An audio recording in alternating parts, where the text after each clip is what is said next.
இருக்கக்கூடிய நாடு சோழவள நாடு.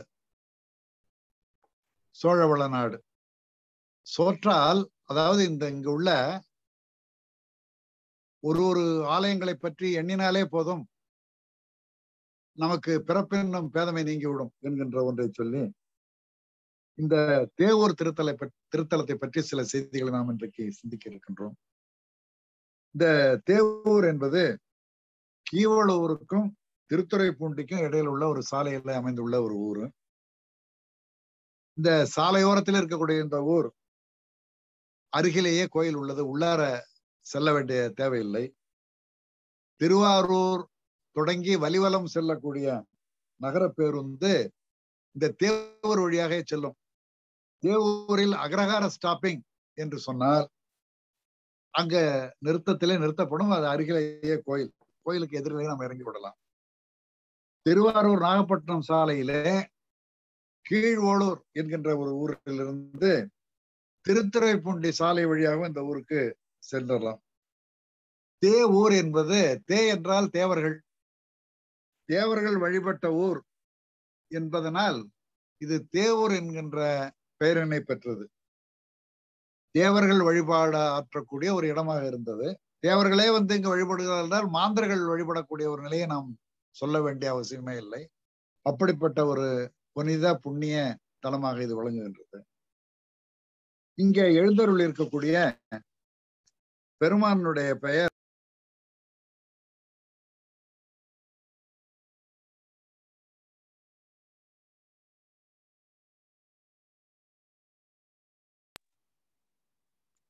நான் தொடங்கி கொண்டிருக்கிறேன். இப்ப தேவபுரீஸ்வரர் ஆலயத்தை இங்க உங்களுக்கு காணொலியிலே போட்டு காட்டிக் கொண்டிருக்கிறார்கள். அந்த நுழைவாயில நீங்கள் பார்க்கலாம். அதோடு இல்லாமல் இதற்கு தேவ குருநாதர் என்கின்ற ஒரு பெயரும் உண்டு. இங்கு எழுந்தருளி உள்ள சிவபெருமானுடைய பெயர் தேவபுரீஸ்வரர் என்றும் தேவ குருநாதர் என்றும் பெயர். இன்னொரு பெயர் கதலி வனேஸ்வரர் என்கின்ற ஒரு பெயரும் உண்டு. கதலி என்றால் வாழைப்பழம். வாழை மரங்கள் நிரம்பிய, வாழைப்பழங்கள் தரக்கூடிய வாழை மரங்கள் நிரம்பிய காடாக உள்ள ஒரு இடமாக, அந்த காட்டுக்கு தலைவனாக இருக்கக்கூடிய எழுந்தருள் இருக்கக்கூடிய பெருமானாக சொல்லப்படுகிறது. இறைவனுடைய பெயர் மதுரபாஷினி என்று மொழிபெயர்த்துள்ளார்கள். இயல்பான பெயர் தேன்மொழி அம்மை என்று பெயர். இங்க என்ன நாட்டுல நடக்குதுன்னு கேட்டீங்கன்னா, என்ன ஒரு உள்நோக்கம் கருதியோ தெரியவில்லை, திருமுறைகளிலே சொல்லப்பட்ட பாடப்பட்ட அந்த தலத்திலே உள்ள எழுந்தருள் இருக்க இறைவன் இறைவி பெயர்களை வேண்டுமென்றே மாற்றி மாற்றி வைத்து ஒரு குழப்பத்தை உண்டு பண்ணுகிறார்கள். இது எந்த வகையிலே சேரும் என்று தெரியவில்லை. இந்த பெயர்களெல்லாம் எதற்கு புழக்கத்திலே வந்தன என்பதும் எனக்கு புரியவில்லை. அருமையான பெயர் தேன்மொழி அம்மை. தேன் போல் இனிக்கக்கூடிய, மொழியை பேசக்கூடிய அருமையான மங்கை நல்லாள் பெருமாட்டி என்று அழகாக உள்ளது. இதை மதுர பாஷினி என்று தேவையில்லாமல் மொழிபெயர்த்து வைத்திருக்கிறார்கள். இப்படி பல பெயர்களை மொழிபெயர்த்து வைப்பதனால் இதற்கு இயல்பாக உள்ள பெயர் மறைக்கப்படுகிறது அப்படிங்கிறது தான். இதை சைவ மக்கள் நாம் அனுமதிக்க வேண்டாம் என்கின்ற ஒன்றை சொல்லி, இதை அனுமதிக்க வேண்டாம் என்றால் நாம் சட்டம் ஏற்றி எதுவும் செய்ய முடியாது. இந்த வடமொழி பெயர்களாக மாற்றப்பட்ட பெயர்களை நாம் உச்சரிக்காமல் அதை தவிர்த்து விட்டு ஞானசம்பந்தரும் அப்புறம் என்ன பெயர்களிலே பாடியிருக்காங்களோ அந்த பாடலை, அந்த இறைவனுக்கு உள்ள அந்த பெயர்களையே நாம் புழங்குவோம் என்று சொல்லி, இந்த ஒரு நல்ல நேரத்திலே அடியார் பெருமக்கள் உறுதிப்பாடை எடுத்துக்கொள்ள வேண்டும் என்கின்ற நான் சொல்லுகின்றேன். நம்முடைய பெற்றோர்கள் நல்ல பெயரை வைத்திருக்கிறார்கள், காரண பெயராக வைத்திருக்கிறார்கள்.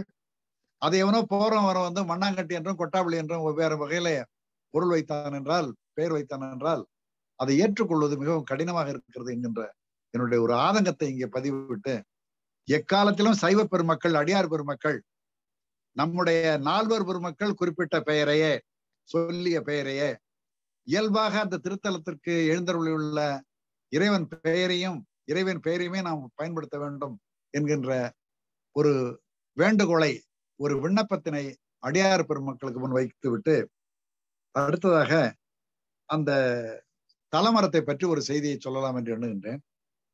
தலமரம் என்பது இங்கு வெள்வாழை என்கின்ற ஒன்று. வெள்வாழை, வெண்வாழை, வெள்வாழை. இந்த வாழையில இது ஒரு தனி வகை என்று சொல்லலாம். வாழை மரத்தை பற்றி சொல்ல வேண்டும் என்றால், நம்முடைய இந்த உலகத்திலே கிட்டத்தட்ட 600 வகையான வாழைகள் இருக்கின்றன என்பதை நாம் தெரிந்து கொள்ள வேண்டும். வாழையிலே 600 வகையான வாழைகள் உண்டு. இதிலே நம்ம நாட்டிலே தமிழகத்திலே மட்டும் 75 வகையான வாழைகள் உள்ளன என்ற ஒரு செய்தியை நான் இங்கு பதிவிட விரும்புகின்றேன். தமிழ் மக்களுடைய வாழ்வோடு பின்னி பிணைந்த ஒரு அருமையான மங்கள மரம் என்பது வாழை.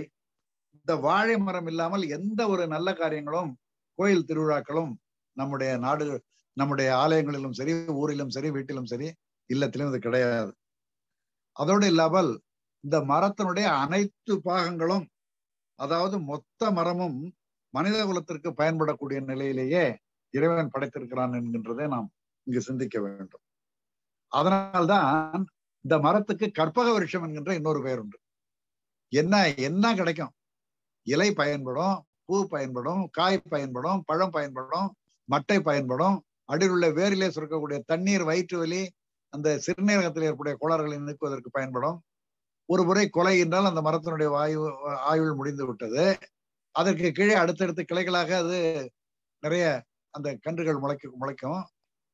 இந்த வாழை இலையிலே சாப்பிடுவது என்பது ஒரு பெரிய ஒரு ஆரோக்கியத்தை தரக்கூடிய ஒரு ஒன்று. இந்த தலை வாழையிலை போட்டு சாப்பிடுதல் என்பது ஒரு நம்முடைய மரபு, நம்முடைய பண்பாடு.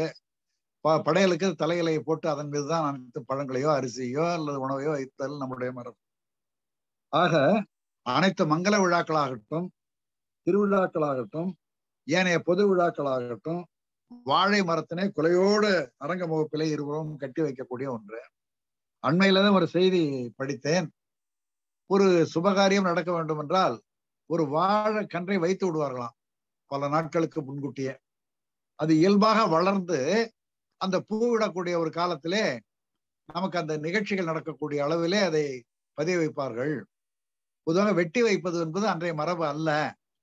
இப்போ உதாரணத்துக்கு வைத்துக் கொள்ள, ஒரு தை மாதம் ஒரு திருமண காரியம் நம்ம வீட்டில் இருக்கிறது என்றால், திருமண வீட்டுக்கு பக்கத்திலே 2 பக்கத்திலும் 10 மாசம் 8 மாதத்துல இருக்கக்கூடிய அந்த வாழையினுடைய கன்றை வைத்து விட்டால் அது அந்த நம்முடைய அந்த நன்முழுத்த நாளிலே பூத்தள்ளக்கூடிய ஒரு நிலை அடையும் என்று ஒரு குறிப்பினை படித்தேன். அது முடியாத காரணத்தினால் இப்பொழுதெல்லாம் என்ன செய்கிறார்கள் என்றால், வாழை தார் போட்ட மரத்தை அறுத்து கொண்டு வந்து வைத்து அந்த விழாவை தொடங்குகிறார்கள் என்கின்ற ஒன்றை சொல்லுகின்றோம். அடுத்தது, இறைவனுக்கு அந்த நைவேத்தியம் சொல்லக்கூடிய படையல் செய்யக்கூடிய ஒரு நிலையிலே வாழைப்பழம் மிக மிக இன்றியமையாதது. இன்றைக்கும் கதலி பழம் நைவேத்தியம் சமர்ப்பயாமே அப்படின்னு அவங்க சொல்லுவாங்க வடமொழியில. நாம் வெத்தலை பாக்கு வைத்து அதுல 2 பழத்தை வைத்து வழிபடுதல் நம்முடைய இயல்பு. அதுல இன்னொரு சிறு செய்தி, இந்த வாழைப்பழத்திலே வத்திய குத்தி வைப்பாங்க. அது ஒரு தவறான செய்கை, அது தேவையே இல்லை. அந்த வாழைப்பழத்திலேயே வத்தியை கொளுத்தி வைத்தல் என்பது ஒரு தவறான அணுகுமுறை. அது என்னவோ எனக்கு அது உடன்பாடே இல்லை. அதை வைப்பதற்கு வேறு எத்தனையோ இடங்கள் இருக்கிறது, அதை வைத்துக் கொள்ள, அந்த பழத்திலே குத்த வேண்டிய தேவை இல்லை என்கின்ற ஒன்று சொல்லி, இறைவனுக்கு படையல் வைக்கின்றோம், அந்த பழத்தினுடைய தோலை கிள்ளி அவருக்கு நைவேத்தியம் வைக்கலாம், படையல் வைக்கலாம். அதில் போய் அதை குத்தி வைத்தல் என்பது சரியானதாக இல்லை என்பதை ஒன்று தெரிவித்துக் கொள்கிறேன். அடுத்தது, இந்த ஐந்தமுது என்று நாம் ஒன்றை செய்வோம். ஐந்தமுது அபிஷேகம் உண்டு. ஐந்தமுது என்பது பஞ்சாமிர்தம் தான், வேற ஒன்றும் இல்லை. பஞ்சாமிர்தம் என்ற வட சொல்லுக்கு சரியான தமிழ் சொல், பழக்கத்தில் இருக்கக்கூடிய நம்முடைய மூதாதைகள் பயன்படுத்திய சொல் ஐந்தமுது அப்படிங்கிறது தான். அந்த ஐந்தமுதிலே தலையாய முதல் பொருளாக இருப்பது எது என்றால் வாழைப்பழம். ஏனையவை அந்த நாட்டு சர்க்கரை, தேன், நெய், திராட்சை இவற்றுடைய கூட்டுக்கலவைதான் இந்த அந்த ஐந்தமுது என்பது. இது சிவனுக்கும் முருகனுக்கும் அபிடேக பொருள், பெருமாட்டுக்கும் இது அபிடேக பொருள், விநாயகருக்கும் இது அபிடேக பொருள். பொதுவாக இறைவனுடைய சிலைகள், இறைவனுடைய எழுந்தருளுடைய இறைவன் மீது இந்த அதாவது 5 அமுதை சாத்தி அபிடேகம் செய்து அதை உண்பது என்பது அவ்வளவு சிறப்பான ஒன்று. அடுத்தது, நம்முடைய வாழையிலே சில முக்கியமான செய்திகளை நாம் தெரிந்து கொள்ள வேண்டும். வேயன் பழம் என்றும், மொந்தன் பழம் என்றும், கதலி என்றும், கற்பூரவல்லி என்றும், ரசகதலி என்றும், பூங்கதலி என்றும், மோரிஸ் என்றும், ரோபசுட்டா என்றும், பச்சை நாடன் என்றும், செவ்வாழை என்றும், விருப்பாட்சி என்றும், ஏலாக்கி என்றும், நெய்ப்பூவன் என்றும், கல்வாழை என்றும், சிறுமலை என்றும், நேத்திரம் என்றும், குன்னன் என்கின்ற பெயரிலே பலவிதமான வாழைகள் 75 வகையான வாழைகள் நம்முடைய மண்ணில விளைகின்றன. இதிலே இந்த ரஸ்தாளி என்கின்ற பழம் அவ்வளவு நன்மை தரக்கூடியது.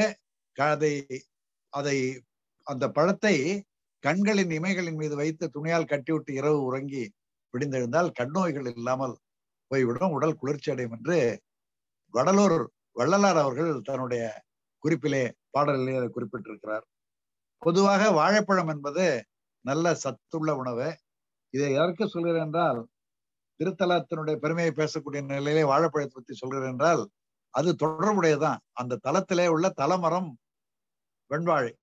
அப்ப இந்த வாழையினுடைய செய்திகளை சொல்லிவிட்டு மேலே போனால் சிறப்பாக இருக்கும் என்ற ஒரு எண்ணத்திலே தான் இந்த செய்திகளை உங்களுக்கு நான் பகிர்ந்து கொள்கிறேன் என்பதை சொல்லி, இன்னும் ஒரு 2 நிமிடங்களிலே இந்த வாழையை பற்றிய செய்தியை முடித்துக் கொள்ளலாம் என்று எண்ணுகின்றேன்.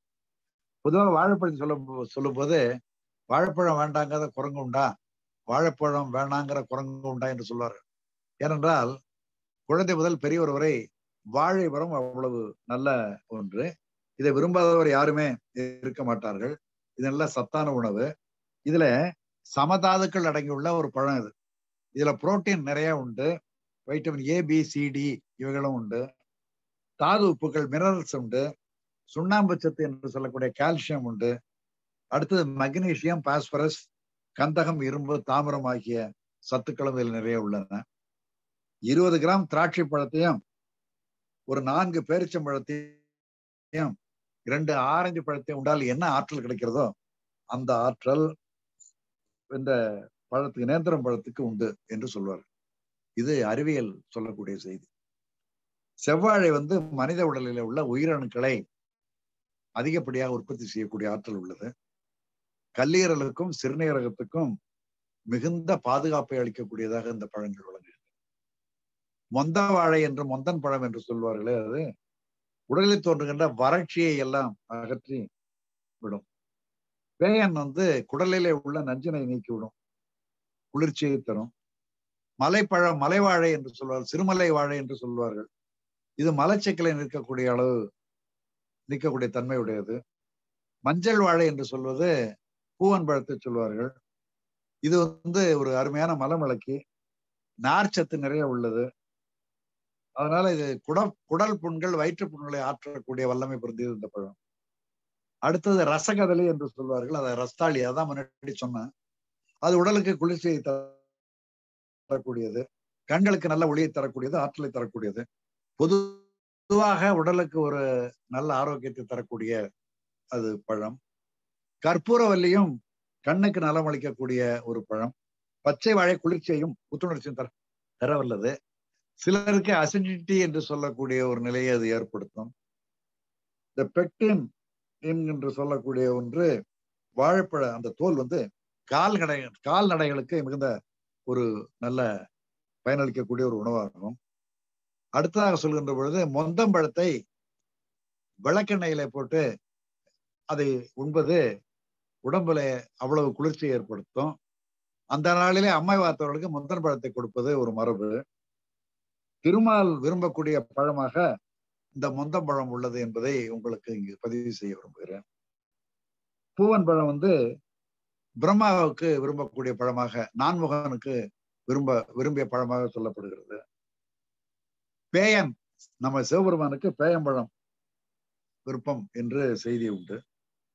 ஆக தினசரி யார் ஒருவர் இறைவனுக்கு நைவேத்தியம் செய்துவிட்டு அந்த வாழைப்பழத்தை உண்ணுகிறார்களோ அவர்களுக்கு இளமையும் அழகும் அதிக அளவிலே அதிகரிக்கும் என்கின்றது சொல்ல வேண்டியிருக்கிறது. வலிப்பு நோய் நீங்கக்கூடிய தன்மை இதற்கு உண்டு. வலிப்பு நோயை வாராமல் தடுக்கக்கூடிய ஆற்றலும் இந்த வாழைப்பழத்துக்கு உண்டு. இந்த வாழைப்பழத்தில் உள்ள பொட்டாசியம் என்கின்றது ரத்தத்தை ஆரோக்கியமாக்கும், மேலும் ரத்தம் உறைதலை தடுக்கக்கூடிய ஆற்றல் இந்த பழத்துக்கு உண்டு. ஆக இந்த தகவலை எல்லாம் இங்கிலாந்து மற்றும் இத்தாலியை சேர்ந்த ஆராய்ச்சியாளர்கள் எல்லாம் கண்டறிந்து வெளியிட்ட செய்தியுடைய தொகுப்பை தான் அடியேன் உங்களுக்கு நான் பகிர்ந்து கொள்கிறேன். அவர்களுடைய செய்த ஆய்வினுடைய தலைப்பு என்ன என்று கேட்டால், வலிப்பு நோய்க்கான காரணங்களும் தீர்வுகளும் என்கின்ற அந்த புத்தகத்திலே வலிப்பு நோயை தடுப்பதற்கு உண்டான வல்லமை வாழைப்பழத்துக்கு உண்டு என்பதை உறுதிபட கூறியிருக்கிறார்கள். காலை, நண்பகல், இரவு என்கின்ற 3 வேளைக்கும் ஒரு பழம் 3 பழம் உட்கொள்ள வலிப்பு நோய் வாராமல் தடுத்துக் கொள்ள முடியும் என்று சொல்கிறார். அது மட்டுமல்ல, ரத்தம் உறைதலை இது தடுக்கக்கூடிய ஆற்றல் உண்டு. அதாவது கிட்டத்தட்ட ஆஸ்பரின் என்கின்ற மருந்தை டீப்ளாட் போன்ற மாத்திரைகளுடைய செயலை இது செய்து விடுகிறது. துவர்ப்பு சுவையுடைய வாழைப்பழம், வாழைப்பூ, துவர்ப்பு சுவையுடைய வாழைப்பூ, வாழைத்தண்டு, இது ரெண்டும் மருத்துவ பயன் கொண்டது. வாழைத்தண்டு கூட்டு இது பொரியல் செய்வாங்க. அந்த வாழைப்பூல வடை சுட்டால் அவ்வளவு அருமையாக இருக்கும். ஆக இது அருமையான சைவ உணவு. இவற்றை சமைத்து உண்ண சிறுநீரக கோளாறுகள், சிறுநீரக அடைப்பு, சர்க்கரை நோய்கள் போன்றவையெல்லாம் அகலும். இவ்வளவு தன்மை எதற்காக சொல்லப்படுகிறது என்றால், இந்த தேவூரிலே தலைவருஷமா இருக்கக்கூடிய வெண்வாழை பற்றி சொல்கின்ற பொழுது வாழைப்பழத்தை பற்றி நாம் பல செய்திகளை இங்கு சிந்தித்தோம். இதிலிருந்து நாம் தெரிந்து கொள்வது, வாழை என்பது ஒரு அருமையான மரம். அந்த முக்கணிகளிலே ஒன்று. வாழை இலையிலே உண்பதும், வாழை தரக்கூடிய பயன்களை நுகர்வதும், வாழைப்பழத்தை உண்பதும் மனிதனுக்கு, மாந்தனுக்கு அவ்வளவு ஆரோக்கியத்தை தர வல்லது என்பதை சொல்லி நாம் வீடுகளிலே இல்லந்தோறும் படைக்கின்ற போது வாழைப்பழத்தை இறைவனுக்கு படைத்துவிட்டு நாம் உண்ணலாம் என்கின்ற ஒரு செய்தியை உங்களுக்கு சொல்கின்றேன். இந்த திருத்தலத்திலே உள்ள அந்த தீர்த்தத்தினுடைய பெயர் தேவ தீர்த்தம் என்று பெயர். இந்த தீர்த்தம் அவ்வளவு ஒரு புனிதமானதாக கருதப்படுகிறது. இந்த திருத்தலத்திலே எழுந்தவர்களே திருஞான சம்பந்த பெருமான் 2 பதிகங்களை பாடியுள்ளார் என்கின்ற ஒன்று செய்தியை சொல்கின்றேன். அந்த பதிகத்திலே சொல்லக்கூடிய செய்திகளை பின்னர் நாம் பார்க்கலாம். அதற்கு முன்பாக இந்த ஆலயத்தை பற்றி சில செய்திகளை நாம் தெரிந்து கொள்ள வேண்டும். இந்த ஆலயம் கிழக்கு நோக்கி உள்ளது. 3 நிலைகளை உடைய அரச கோபுரம் இங்கே உள்ளது. உட்புறத்திலே இடப்புறம் அதிகார நந்தியை நாம் காணலாம். இது இந்த கோபுரம் அதிலே காணொளியிலே காட்டப்படுகிறது. அந்த கவசமிட்ட கொடிமரம், நந்தி, பலிபீடம் இவையாவும் காட்சி தருகின்றன.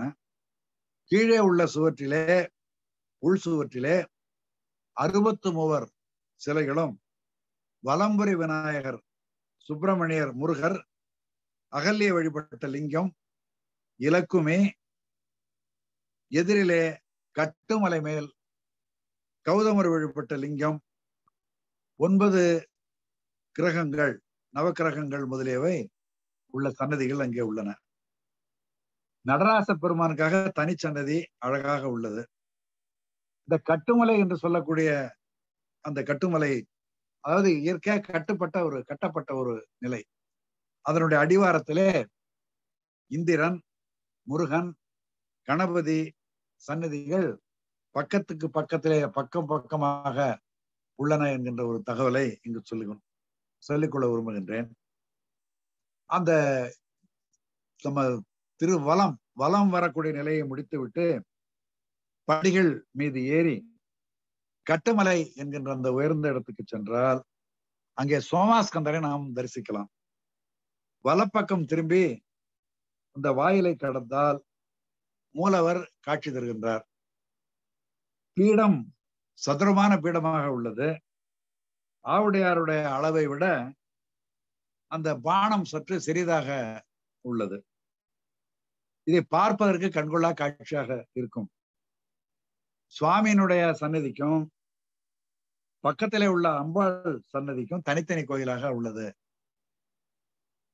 சுவாமி அம்பாள் இங்க நின்ற திருக்கோலம். இங்குள்ள இந்த தட்சிணாமூர்த்தியினுடைய திருவடியினுடைய கீழே முயலகன் இல்லாமல் இருப்பது இந்த ஆலயத்திலே ஒரு தனி சிறப்பு. இது ஒரு புதுமையான அமைப்பு என்றும் சொல்லலாம். நாள்தோறும் இங்கு 5 கால பூசை நடைபெற்று வருகின்றது. வைகாசியிலே பெருவிழாவும் இங்கு உண்டு. பாண்டியர் கால கல்வெட்டு அதிலே குறிப்பிடப்பட்டுள்ள இந்த ஊரிலே அருண்மொழி தேவ வளநாட்டு தேவூர் என்றும் இறைவனை ஆதித்தேஸ்வரமுடையார் என்றும் குறிப்பிடப்படுகிறது. அதாவது இந்த பெருமானுக்கு ஆதித்தேஸ்வரர், ஆதித்தேச்சுரர், ஆதித்தேச்சுரமுடையார் என்கின்ற ஒரு பெயரும் உண்டு என்கின்ற ஒரு செய்தியை நாம இங்கு பார்க்கலாம். ஆக இதை திருவாசகத்திலே தேவூர் தென்பால் திகழ்தரு தீவில் கோவார் கோலம் கொண்ட கொள்கையும் என்று மாணிக்கவாசகர் பார் இந்த இறைவனை பற்றி பாடுகின்றார்.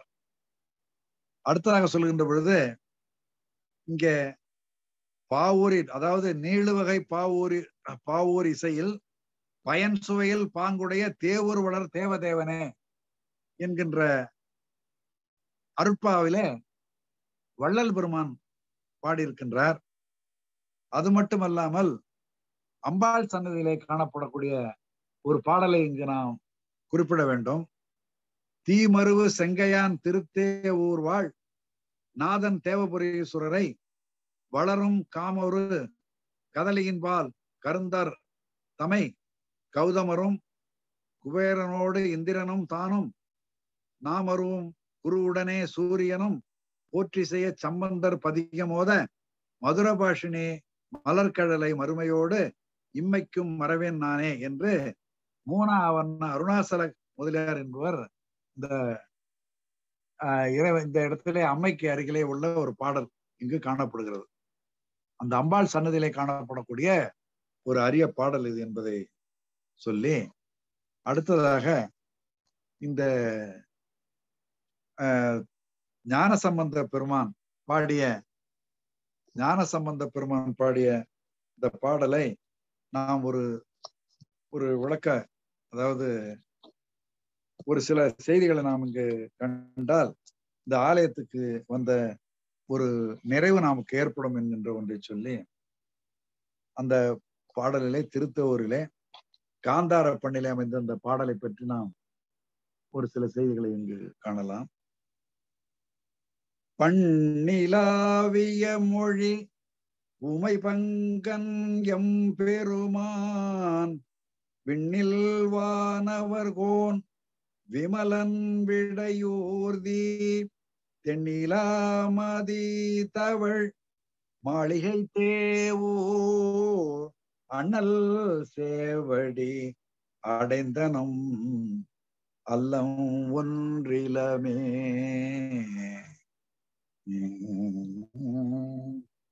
இந்த பாடலிலே இந்த தேவூரிலே எழுந்தருளிக்கக்கூடிய அந்த இறைவனை யார் நாடுகின்றார்களோ, அவனுடைய சேவடிகளை தொழுகின்றார்களோ அவர்களுக்கு அந்த அல்லல்கள் இல்லாமல் போய்விடும் என்கின்ற ஒன்றை குறிப்பிடுகின்றார்.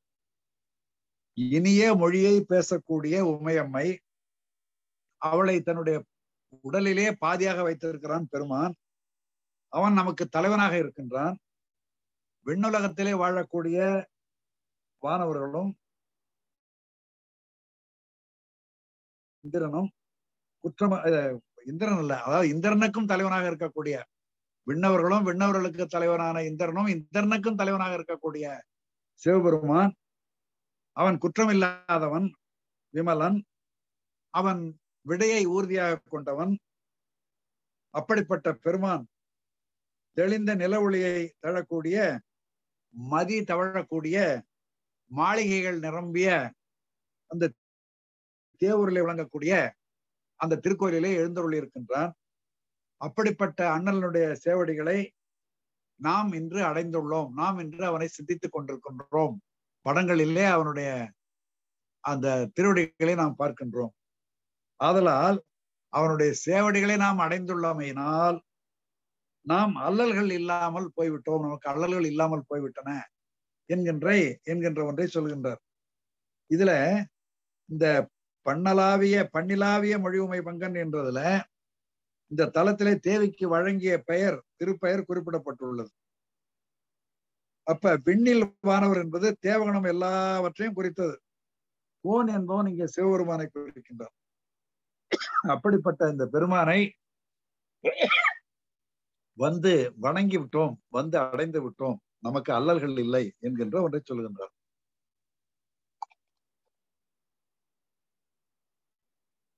இரண்டாவது பாடலை சொல்கின்ற பொழுது,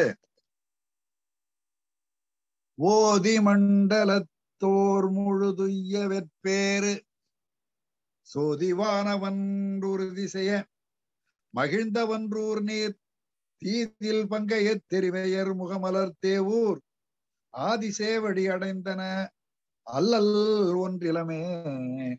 ஆதிசேவடி அடைந்தன அல்லல் அடைந்தனம், ஆதிசேவடி அடைந்தனம் அல்லல் ஒன்றிலமே என்று சொல்லுகின்றார். நில உலகிலே வாழக்கூடிய அனைவரும் ஓதி உய்வதற்கு உதயகிரியிலே ஏறி வரக்கூடிய கதிரவனால் வழிபடப்பட்ட வானவர் தலைவனாய் விளங்குகின்ற சிவபெருமான், அவன் தன்னை துதிப்பாரை கண்டு மகிழ்ந்து உடனே அருள் புரிகின்றான். குற்றமற்ற தாமரை மலர்கள் மகளிர் முகம் போல மலரக்கூடிய சிறப்பினை உடையதாகிய அந்த தேவூரிலே விளங்கக்கூடிய முழுமுதற் கடவுளின் திருவடிகள், அதாவது குற்றமில்லாத தாமரை மலர்கள் போல் இருக்கக்கூடிய பெருமானுடைய அந்த திருவடிகளை நாம் அடைந்துள்ளோம். ஆதலால் நம்முடைய அல்லல்கள் யாவும் இல்லாமல் போய்விடும், நாம் அல்லல் இல்லாதவர்களாக ஆனோம் என்கின்ற ஒன்றை சொல்லுகின்றார். அந்த அடுத்தது மூன்றாவது பாடலை சொல்லுகின்ற பொழுது,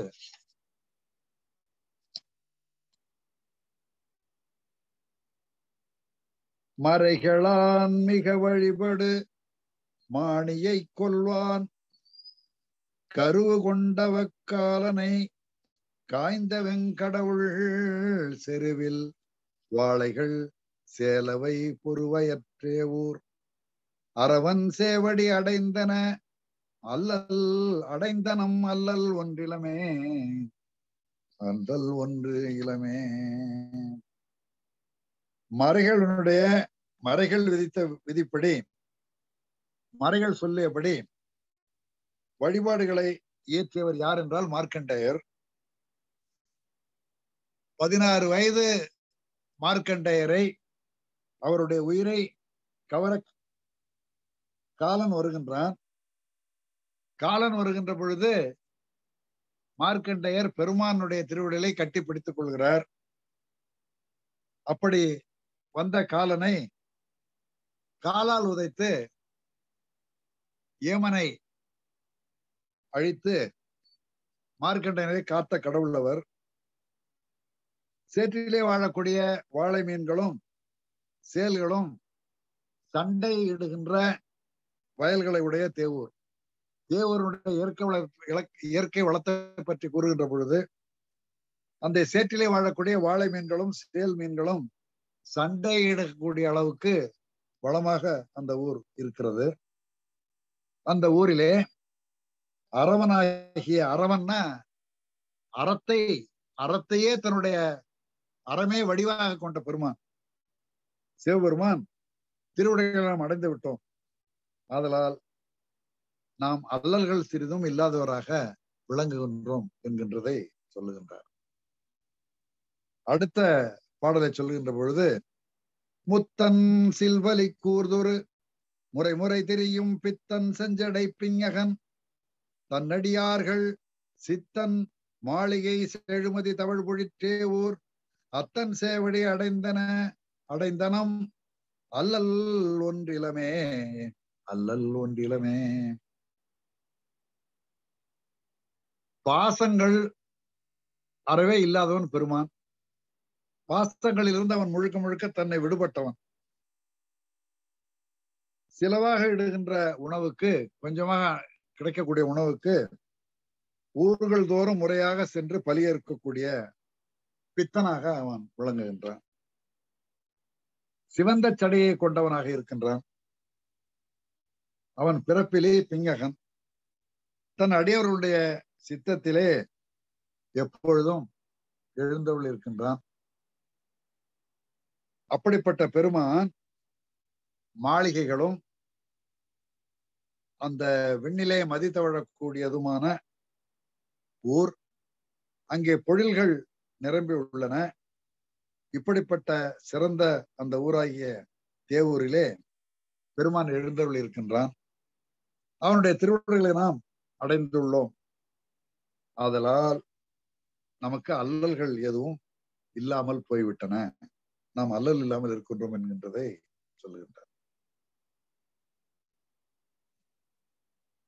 அடுத்ததாக பாடுவார் இசை பல் பொருள் பயனுகந்தன் பால் கூடுவார் துணை கொண்டதம் பற்றற பற்றி தேடுவார் பொருளானவன் செறிபொழித்தேவூர் ஆடுவானடி அடைந்தனம் அல்லல் ஒன்றிலமே.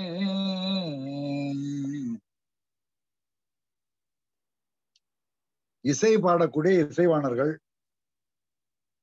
பல்பொருள் பயனாக அவன் இருத்தலை அறிந்து உணர்ந்து அன்போடு கூடுவாருக்கும், அதாவது இசை பாடுகின்றவர்களுக்கும் இசைவாணர்களுக்கும் பல பொருள் பயனாக அவன் இருப்பை அறிந்து கொண்டு உணர்ந்து அன்போடு அங்கே கூடுவாருக்கும், உலகில் துணையாக கொண்டுள்ளவர்கள் மேல் செலுத்துகின்ற துணையாக கொண்டுள்ளவர்கள் மேல் செலுத்துகின்ற பற்றுகளை எல்லாம் விட்டு, பாசங்களை விட்டு அந்த பெருமானையே தேடி பற்றி தேடுவார்க்கும் அவர்களுக்கு மட்டும் பொருளாக இருக்கக்கூடியவனாக இருக்கின்றான். அதாவது பொருள் மீது உள்ள பற்றுக்களை விட்டு அவன் திருவடிகளை மட்டுமே பற்றி அதை மட்டுமே தேடிக்கொண்டிருப்பவர்களுக்கு பொருளாக விளங்கக்கூடியவன் சிவபெருமான். அப்படிப்பட்ட பெருமான் எழுந்தருள் இருக்கக்கூடிய ஊர் தேவூர். அந்த திருத்தேவூரிலே செறிந்த பொழில்கள் நிரம்ப உள்ளன. அந்த ஊரிலே நடனம் புரிவனாக சிவபெருமான் இருக்கின்றான், நட்டம் புரிவுகின்றவனாக இருக்கின்றான். அப்படிப்பட்ட நட்டமாடியை அவனுடைய திருவடிகளை நாம் அடைந்து விட்டோம். அதனால் நமக்கு அல்லல்கள் இல்லாதவர்களாக நாம் ஆகிவிட்டோம் என்று சொல்லுகின்றார். அடுத்த பாடல் பொங்கு பூண்முலை பூரி குழல் வரிவளை பொறுப்பின் மங்கை பங்கினன் கங்கையை வளர் சடை வைத்தான் திங்கள் சூடிய தீதிர கடவுட்டே ஊர் அங்கணன்றனை அடைந்தனம் அல்லல் ஒன்றிலமே.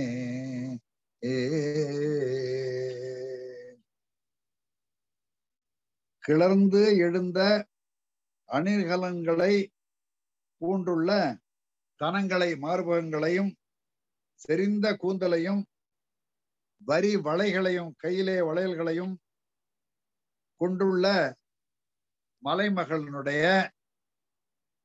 மலைமகளை தன்னுடைய உடலிலே பாதியாக கொண்ட பெருமான் மங்கை பங்கினன் கங்கையை தன்னுடைய வளர்கின்ற கங்கையை தன்னுடைய சடையின் மீது வைத்தவன், திங்களையும் திருமுடியிலே சூடிக்கொண்டிருப்பவன், தீயை போன்ற செந்நிறமுடையவன், அவன்தான் முக்கண் முதல்வனாகிய நம்முடைய கடவுள்.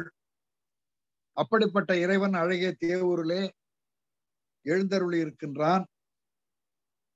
அவன் கருணைய வடிவாக உள்ளவன். அவனுடைய திருவடிகளை நாம் சென்று அங்கு சேர்ந்து விட்டோம். ஆதலால் நமக்கு அல்லல்கள் சிறிதும் இல்லாமல் போய்விட்டன. நாம் அல்லல்கள் இல்லாதவர்களாக ஆகிவிட்டோம் என்று சொல்கிறார். அடுத்ததாக வன்புயத்தவத்தானவர் புறங்களை எரிய தன்புயத்துறத்தடவரை வளைத்தவன்றக்க தென்றமிழ்கலை தெரிந்தவர் பொருந்திய தேவூர் அன்பன் சேவடி அடைந்தனம் அல்லல் ஒன்றிலமே. வலிமையான தோள்களை உடைய அவுணர்கள் அவர்களுடைய அந்த புறங்கள் எரியுமாறு பெருமான் தன்னுடைய புன்முறுவலாலே எரித்து விட்டார். தன் தோள்களால் பெரிய மேருமலையை வில்லாக கொண்டு அதை பொருந்த வளைத்தவனும் தென்தமிழ் கலைகளை நன்கு உணர்ந்தவர்கள் வாழக்கூடிய தேவூரிலே எழுந்தருள் இருக்கின்றான் பெருமான். அவன் சேவடிகளை நாம் சென்று அடைந்து விட்டோம். அதனால் நாம் அல்லல்கள் யாவும் இல்லாதவர்களாக ஆகிவிட்டோம். அப்ப இந்த திருத்தேவூரிலே இருக்கக்கூடிய பெருமானுடைய திருவடிகளை யார் சென்று அடைகிறார்களோ, அவனை எண்ணுகின்றார்களோ, அவன் திருவடிகளை தொழுகின்றார்களோ, அவர்களுக்கு அல்லல் எதுவும் இல்லாமல் போய்விடும் என்கின்றதை சொல்கின்றார்.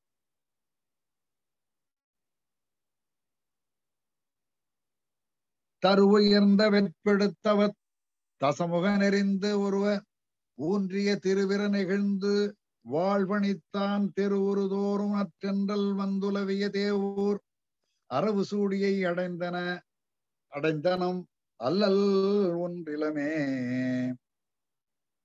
இந்த தேவூரில சிறப்பு மிகுந்த மரங்கள் எல்லாம் உயர்ந்து வளர்ந்து இருக்கின்றன. அதே போல அவன் வளர்ந்து, அதாவது பெரிய உயர்ந்த மரங்கள் எல்லாம் வளர்ந்து இருக்கக்கூடிய அந்த கையிலை மலை என்ன பண்றான், பெருமான் பெயர்த்தெடுத்து.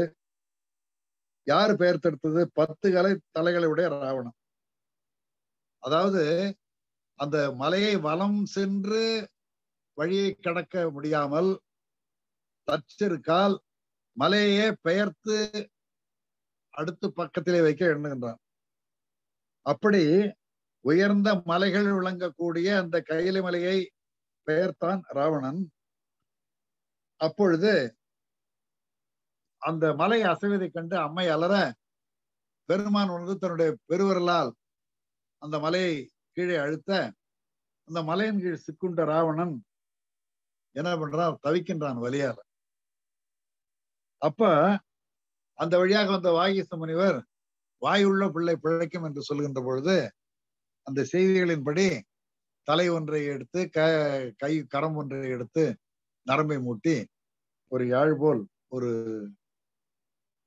இசைக்கருவியை செய்து சாமகானத்தை அவன் பாடுகின்றான்.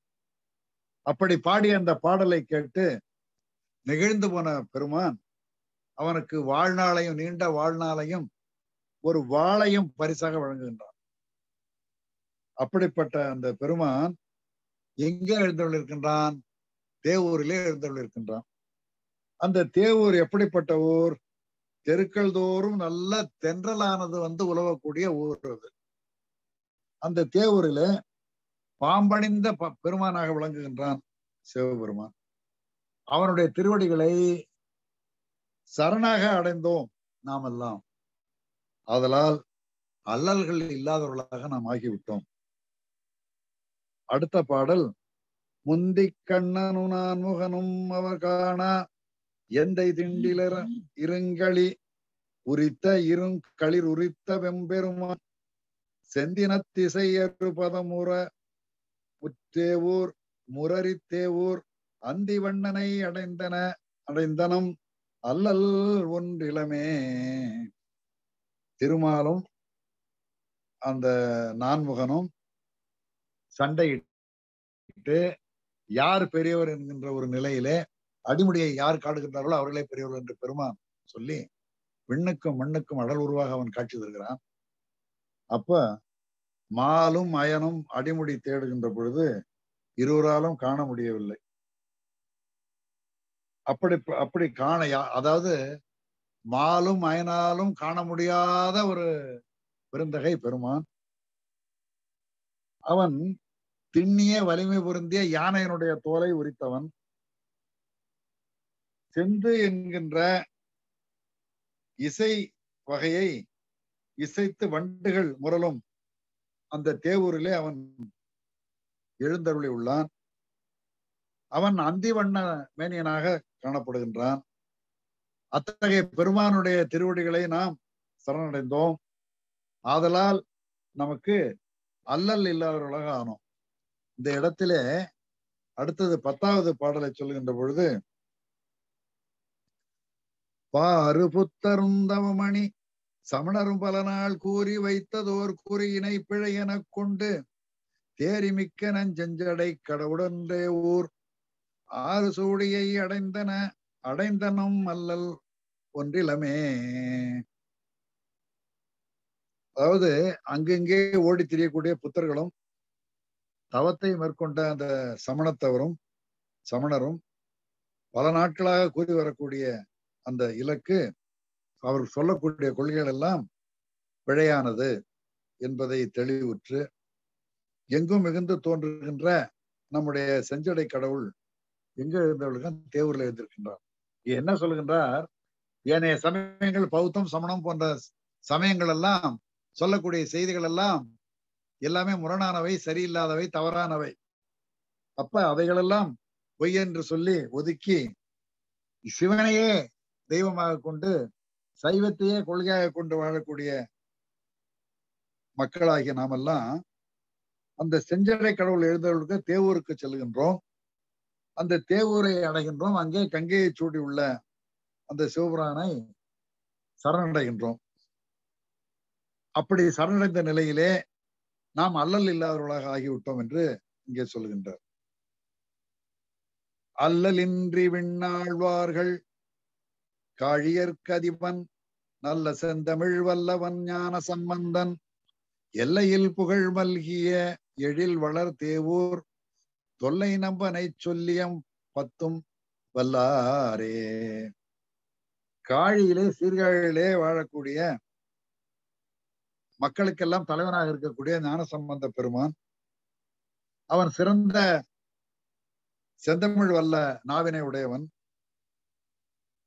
திருஞான சம்பந்தம் என்ற பெயரை கொண்டவன், அவன் எல்லையற்ற புகழ் பொருந்திய அழகிய தேவூரிலே விளங்கக்கூடிய பழமையான அந்த சிவபெருமானை போற்றி பாடுகின்றான்.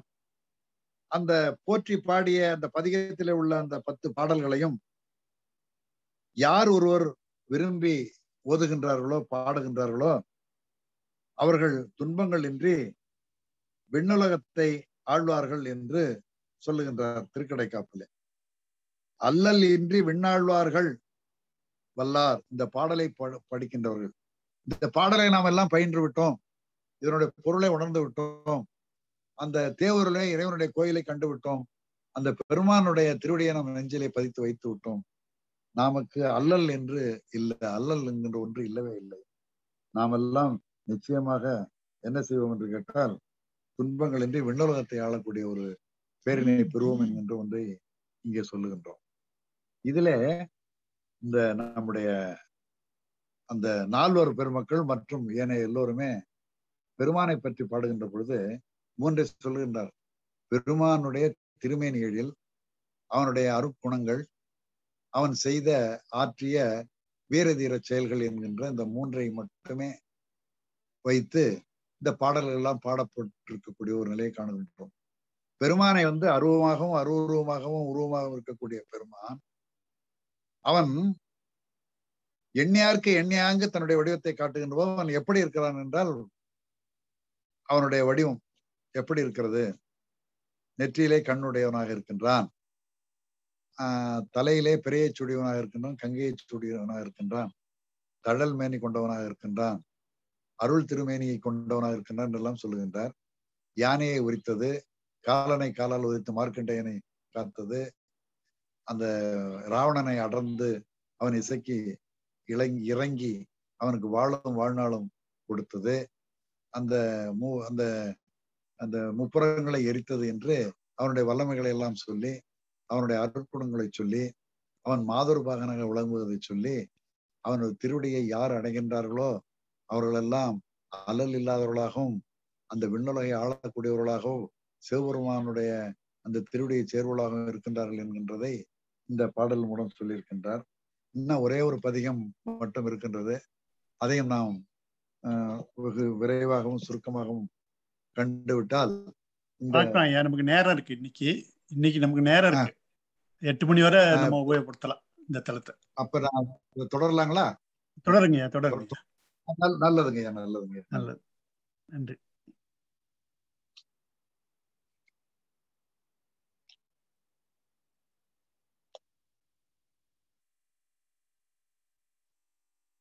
இந்த சிறப்பு மிக்க பெருமையை தரக்கூடிய அந்த சீர்காழியில் எழுதல் இருக்கக்கூடிய நம்முடைய வேந்தர் திருஞான சம்பந்த பெருமான் திருவாரூரை வணங்கிவிட்டு தேவூருக்கு வருகின்றார். அங்கே அந்த தேவூரில் அணைந்து அங்குள்ள பெருமானை போற்றி பாடிய இந்த பாடலுடைய 2வது பதிகம் இது. இதை நாம் இங்கு சிந்திக்க உள்ளோம்.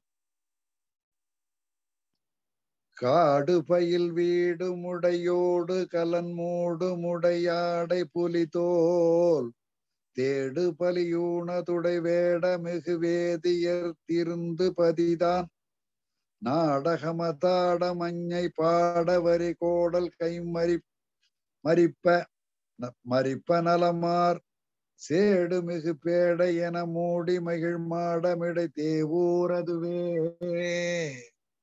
தேவூரதுவே. இதுல சிவபெருமான் வசிக்கும் வீடு என்பது காடு. காட்டிலே வாழக்கூடியவன், சுடுகாட்டிலே வாழக்கூடியவனாக அவன் இருக்கின்றான். அடுத்தது முடை நாற்றம் தரக்கூடிய பொருந்திய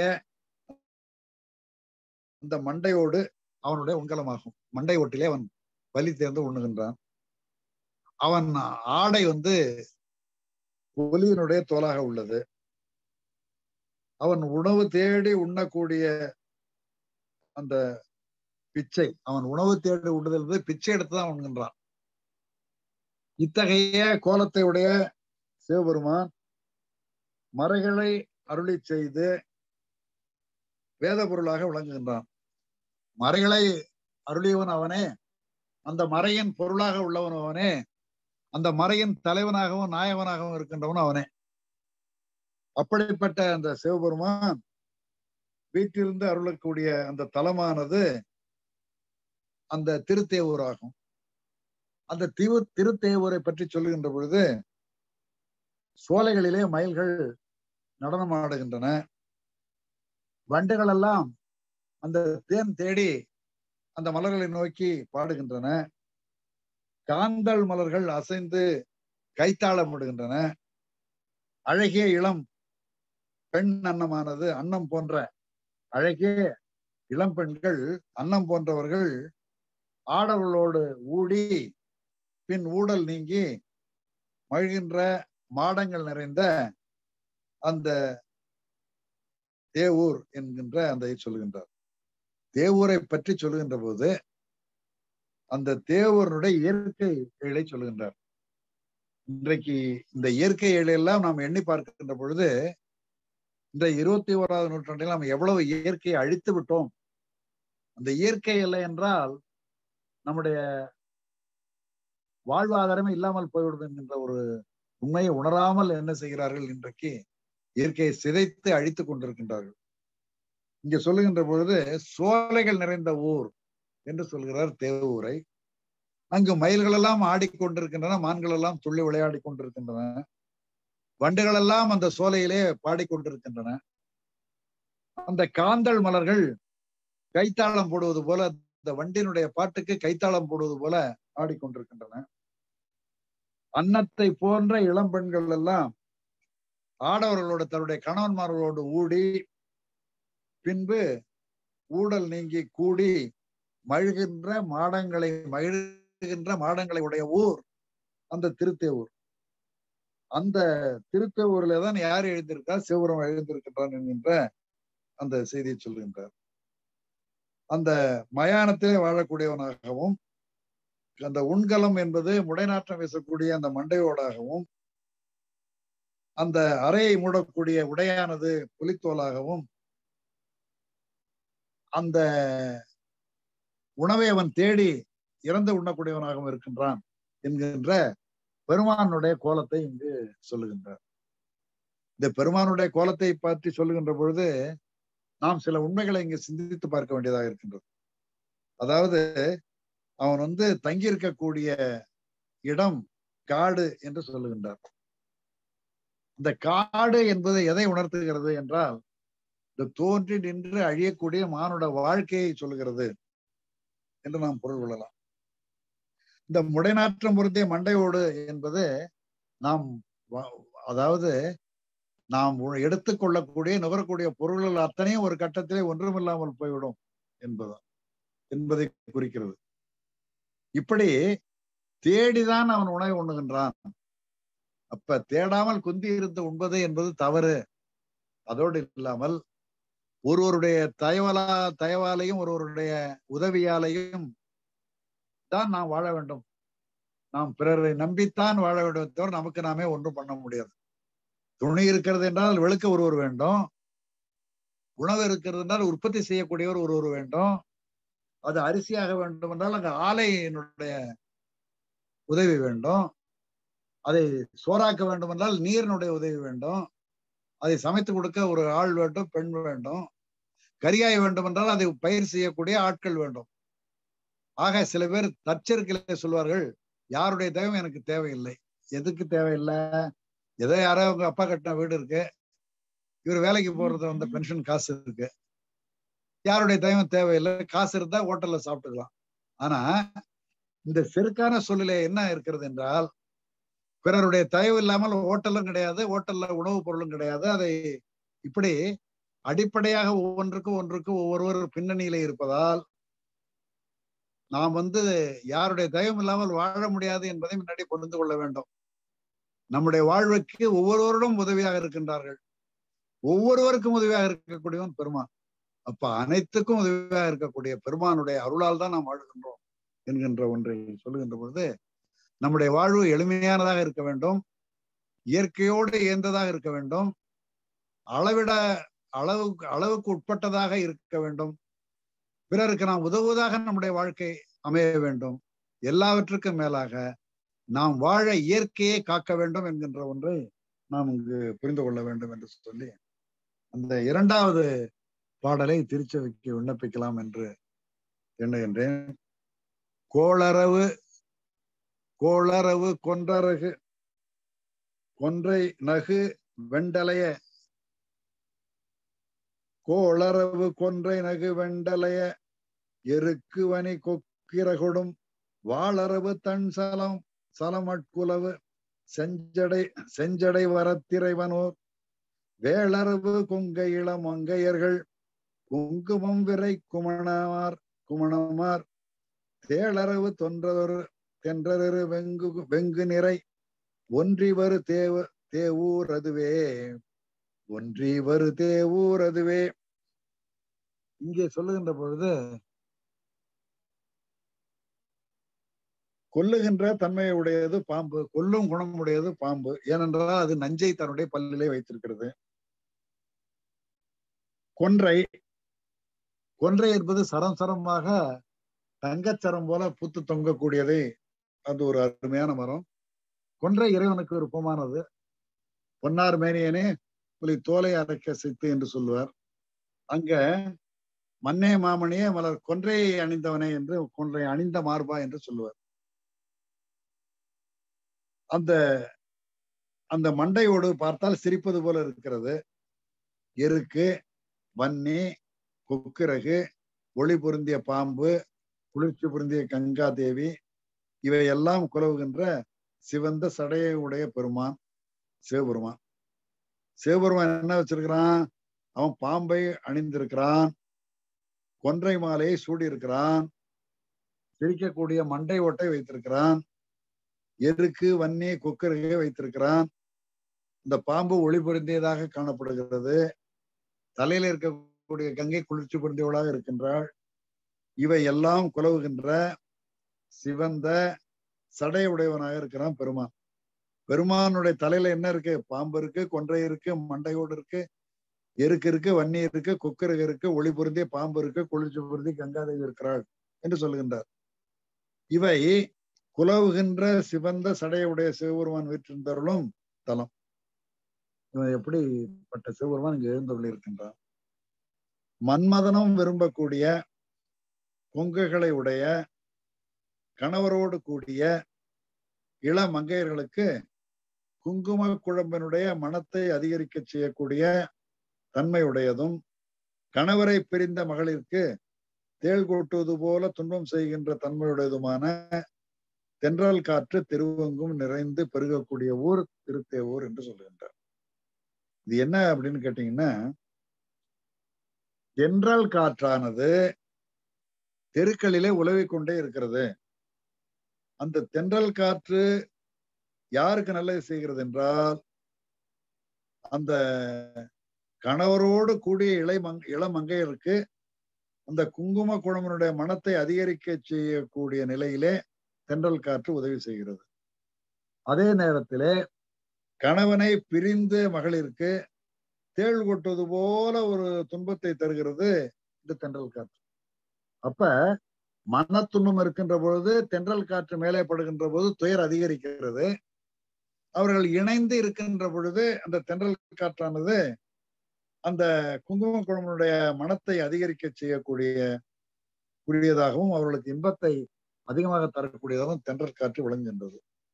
அத்தகைய தென்றல் காற்று வீசக்கூடிய ஊர் எது என்று கேட்டால் அது திருத்தேவூர். அந்த திருத்தேவூரிலே எழுந்தருள் இருக்கக்கூடியவன் யார் என்றால் சிவபெருமான். அந்த சிவபெருமானை தான் நாம் இங்கு வணங்க இருக்கின்றோம்.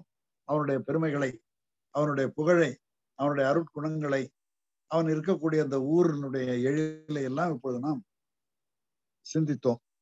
அடுத்ததாக 3வது பாடல். பண்டடவு சொல்லின் மலை வல்லியுமை பங்கனெமையாளும் இறைவன் எண்டடவு வானவர் இறஞ்சுகழ ஓனி நிதி இருந்த விடமாம் விண்டடவு வளர்பொழில் உகந்த நர வாடி மலர் சூடி விரையார் செண்டடவு மாளிகை செறிந்த திரு ஒன்றி வளர்த்தேவூரதுவே என்று பாடுகின்றார். இங்க பண்ணினுடைய இசை போன்ற இனிய மொழிகளை பேசுகின்ற மலைமகள் உமாதேவி. அவள் தன் திருமேனியிலே ஒரு பாகமாக கொண்டு பெருமான் கொண்டிருக்கின்றான். அப்படிப்பட்ட ஒரு இறைவன் எண்ணற்ற தேவர்கள் தன்னுடைய திருவடிகளை வணங்க இனிதே விற்றிருக்கக்கூடிய இடமாக இது விளங்குகிறது. வானளாவி உயர்ந்த அந்த சோலைகளை உருக்கக்கூடிய தேன்துளிகளும் இந்த மலர்களை சூடி அதனால் நறுமணம் கமழ ஆகாயமளாவே உயர்ந்த மாளிகைகள் நிறைந்த திருமகள் வாசம் செய்யக்கூடிய ஊராகவும் உள்ளது திருத்தேவூர் என்று சொல்லுகின்றார். திருத்தேவூர் அதாவது இங்க பண் தடவு அப்படிங்கிறது பண்ணினுடைய இனிமை பொருந்திய அந்த மலை வள்ளி உமை, அப்புறம் மலையின் மகளாகிய உமாதேவி சொல்லுகின்றார்.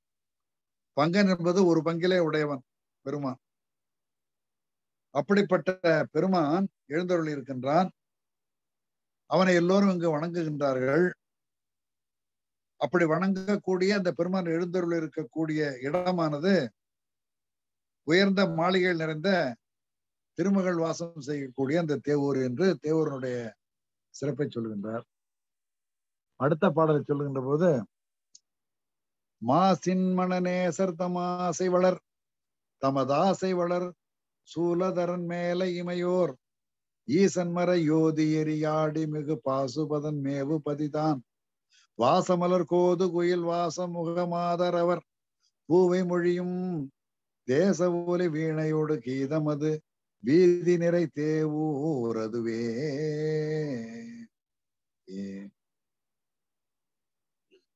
இங்கே சிவபெருமான் களங்கமற்ற மனமுடைய அடியார்கள் தன்மேல் கொண்ட பக்தி மென்மேலும் பெருக விளங்குகிறான்.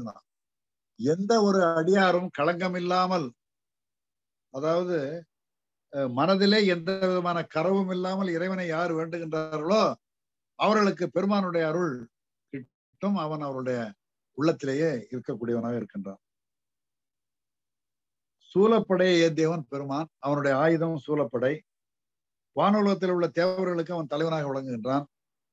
மறைகளை ஓதி அருளி அந்த மறை பொருளாக விளங்குபவனாகவும் அவன் விளங்குகின்றான். கையிலே நெருப்பினை ஏந்தி நடனம் ஆடுகின்றவனாக காணப்படுகின்றான். வெற்றி தரக்கூடிய பாசுபத ஆயுதத்தை, அஸ்திரத்தை கொண்டவனாக இருக்கின்றான். அத்தகைய சிவபெருமான் இனிதி வீற்றிருந்தருளக்கூடிய தலமாவது இந்த தேவூர் தலம்.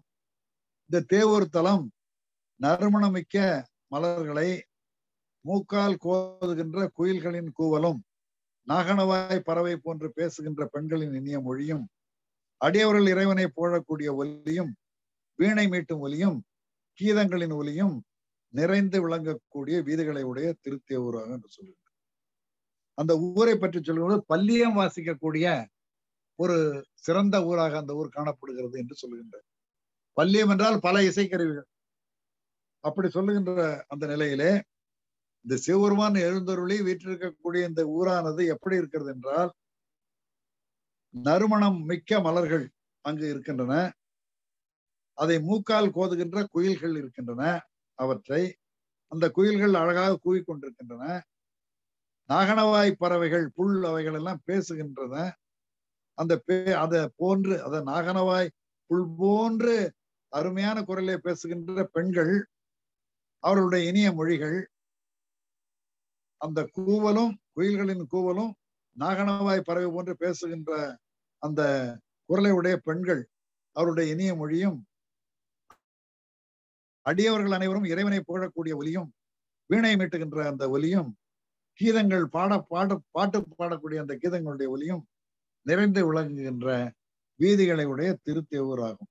என்ன குயில் போலவும் நாகனவாய் புல் போலவும் இனிய குரலை உடைய பெண்கள் எல்லாம் அங்கு கொஞ்சம் பேசிக் கொண்டிருக்கின்றார்கள். அங்கே இறைவனை புகழக்கூடிய பாடல் ஒலிக்கின்றது. அந்த பாடலுக்கு ஏற்ப வீணை ஒலிக்கின்றது. அந்த கீதங்களுடைய ஒலிகள் எங்கும் நிறைந்திருக்கின்றது. இவையெல்லாம் நிரம்பி அப்படியே அலையலையாக செல்லக்கூடிய வீதிகளை உடையதாக தேவூர் விளங்குகின்றது. அத்தகைய தேவூரிலே எழுந்தருள் இருக்கக்கூடியவனாக இருக்கின்றான் பெருமான். அவனை வணங்கக்கூடிய நிலையிலே நமக்கு அனைத்து நிலைகளும் அனைத்து வளங்களும் நமக்கு கிடைக்கும் என்பதை இங்கு குறிப்பாக சொல்கின்றார். 5வது பாடல். காணமுருமான் மரியன் ஆனை உரி போர்வை கனலாடல் புரிவோன் ஏன வெயிராமை இளநாகம் வளர்மார்பினிமை இனிமையோர் தலைவனோர் வான உணவு சூதமிளவாழை மகிழ் மாதவி பலா நிலவிவார் தேனமுது உண்டு வரி வண்டு மருள் பாடிவரு தேவூர் அதுவே. தேவபெருமான் காட்டிலே வாழக்கூடிய மான்கன்றை கரத்திலே ஏந்தியவனாக இருக்கின்றான். அந்த யாகம் வளர்த்து இந்த மானை ஏவி விடுகின்ற போது மானை அவன் கையிலே பிடித்துக் கொள்கிறான். அப்ப ஒரு கையிலே மான் இருக்கிறது. பெருமானுடைய ஒரு கையிலே மான் இருப்பதை இங்கு சொல்லுகின்றார். யானையினுடைய தோலை உரித்து போர்வையாக போர்த்தியவன் பெருமான். நெருப்பினை ஏந்தி திருநடம் செய்வனாக இருக்கின்றான். பன்றியினுடைய கொம்பு, ஆமையினுடைய ஓடு, இளம் பாம்பு இவற்றை தன்னுடைய மார்பிலே அணிந்தவனாக இருக்கின்றான். இவன் தேவர்களுக்கெல்லாம் தலைவனாகவும் இருக்கின்றான். அப்படிப்பட்ட பெருமான் விரும்பி எழுந்தருளியுள்ள இடமானது இந்த தேவூர். இந்த தேவூர் வானளாவிய மாமரங்கள், வாழை மரங்கள், மகிழ மரங்கள், மாதவி கொடி, மாதவி, பலா மரம் போன்ற மரங்கள் எல்லாம் தழைத்து அவை சொரிகின்ற தேனை உண்டு வரிகளுடைய வண்டுகள் தேனுண்ட மயக்கத்திலே பாடக்கூடிய ஊராக விளங்குகின்றது. இப்படி பல மரங்கள் இருக்கின்றன. அவற்றிலே மலர்கள் இருக்கின்றன. வண்டுகள் எல்லாம் பாடுகின்றன. அந்த மலர்களிலே உள்ள தேன்களை உண்ட வண்டுகள் அருமையாக பாடுகின்றன. எப்படி பாடுகின்றன? மயக்கத்திலே பாடுகின்றன. அப்படி மயக்கத்திலே வண்டுகள் பாடக்கூடிய அந்த ஊர் தேவூர். அந்த தேவூரிலே இறைவன் எழுந்தருளி இருக்கின்றான். இறைவன் எப்படிப்பட்டவனாக இருக்கின்றான்? இதெல்லாம் ஞானசம்பந்த பெருமான் எதற்காக சொல்கிறார் என்றால், அந்த பெருமானை நாம் எண்ணினால் அத்தனையும் நாம் கண்முன் வருகின்ற பொழுது அவனுடைய உருவத்தை நாம் மறக்கவே மாட்டோம். அவனுடைய சிந்தை, அவனுடைய உருவானது, வடிவானது நம்முடைய சிந்தை முழுக்க நிறைந்திருக்கக்கூடிய தன்மையிலே அவர் விளக்குகின்றார். அதாவது காட்டில் வாழ்கின்ற மானை கையிலே கொண்டிருக்கின்றான். யானையின் தோலை உரித்து போர்வையாக போர்த்தி கொண்டவனாக இருக்கின்றான். நெருப்பை கையிலே ஏந்தி ஆடக்கூடியவனாக இருக்கின்றான். பன்றியின் கொம்பும் ஆமையின் ஓட்டம் இளம் பாம்பையும் மார்பிலே அணிந்தவனாக இருக்கின்றான். தேவர்களின் தலைவனாக இருக்கின்றான். அவன் எழுந்தருள் இருக்கக்கூடிய இடம் இந்த அருமையான ஊர். இந்த ஊர் எப்படி இருக்கிறது? வாழை, மகிழ், மாதவி, பலா முதலிய மரங்கள் தழைத்து இருக்கின்றன. அவற்றில் உள்ள மலர்களிலே உள்ள தேனை உண்ட வண்டுகள் மயங்கி பாடுகின்றன. அத்தகைய சிறந்த ஊராக இந்த ஊர் விளங்குகிறது. இந்த ஊரிலே பெருமான் எழுந்தருள் இருக்கின்றான் என்கின்ற செய்தியை சொல்லுகின்றார். அடுத்ததாக சொல்லுகின்ற பொழுது, ஆரினோடு கீருமதி ஏறு சடை ஏற நடையார் நகர்கடான் ஏறு நகர்கடான் சீருமவை வேறுபட நீரு செய்த நீரனமையாளும் அறனூர் வீறு மலரூருமது வேரி வளர் வாய விளைகின்ற கழனி சேறுபடு செங்கையல் விழிப்பவிழ வாழை வரு தேவோர் அதுவே. சிவபெருமானுடைய சடையிலே கங்கை இருக்கிறாள், அதோடு பிறை சந்திரனும் இருக்கின்றான். இவ ரெண்டையும் அவன் தன்னுடைய அணிகலன்களாக சிரசிலே அணிந்திருக்கின்றான். அவன் இடவத்தை வாகனமாக கொண்டவன், எருதேறும் பரவனாக அவன் விளங்குகின்றான். கோபம் கொண்டு தேவர்களை எல்லாம் துன்புறுத்தக்கூடிய பகை அசுரர்களுடைய முப்புறங்களை எரித்து சாம்பலாக்கிய ஒரு வல்லமை உள்ளவன் பெருமான். அவன் திருமேனியிலே திருநேற்றை பூசி கொண்டிருக்கின்றான். நம்மையெல்லாம் அவன்தான் ஆண்டு கொண்டிருக்கின்றான். ஒன்றாயும் உடனாயும் வேறாயும் நம்முடனே இருக்கக்கூடியவனாக அவன் இருக்கின்றான். அத்தகைய சிவபெருமான் வீற்றிருந்திருக்கக்கூடிய இடமானது, அந்த தலம் அந்த தேவூர் என்கின்ற திருத்தலமாக இருக்கின்றது. இந்த தேவூர் தலம் எப்படிப்பட்ட ஊராக விளங்குகிறது என்றால், காவிரி பாயக்கூடிய ஒரு அருமையான ஊர். இங்கே செடிகளும் மரங்களும் செழித்து வளர்ந்திருக்கின்றன. அந்த செடிகளிலும் மரங்களிலும் மலர்கள் நிறைய பூத்து குலுங்குகின்றன. அந்த பூக்களிலே தேன் ஊறிக்கொண்டே இருக்கிறது. அந்த தேனானது வயல்களிலே பாய்ந்து ஓடுகிறது. அங்கே கயல் மீன்கள் விளையாட அழைப்பதற்கு இலை வாழை மீன்கள் வருகின்றன. கயல் மீன்கள் விளையாட அழைக்க இளவாழை மீன்கள் அங்கு வருகின்றன. இப்படிப்பட்ட இயற்கை கொஞ்சுகின்ற ஊராக தேவூர் விளங்குகின்றது. அந்த தேவூரிலே பெருமான் விளங்குகின்றான் என்கின்ற செய்தியை சொல்லுகின்றார்.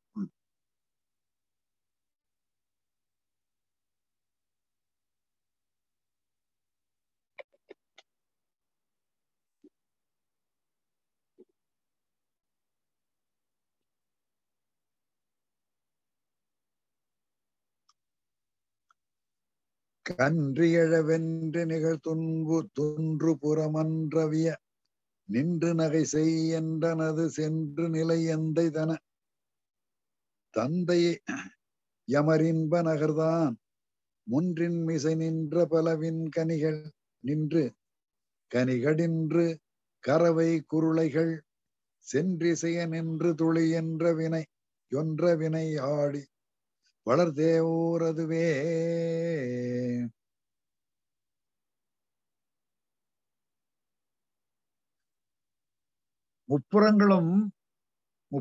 முப்புறங்களை ஆண்டவர்கள் தேவர்களுக்கு சதா தொல்லை கொடுத்து கொண்டே இருந்தார்கள். அவர்கள் அந்த இரும்பு கோட்டை, தங்கக்கோட்டை, வெள்ளிக்கோட்டை வைத்துக் கொண்டு தேவர்களை துன்புறுத்தி கொண்டே இருந்தார்கள்.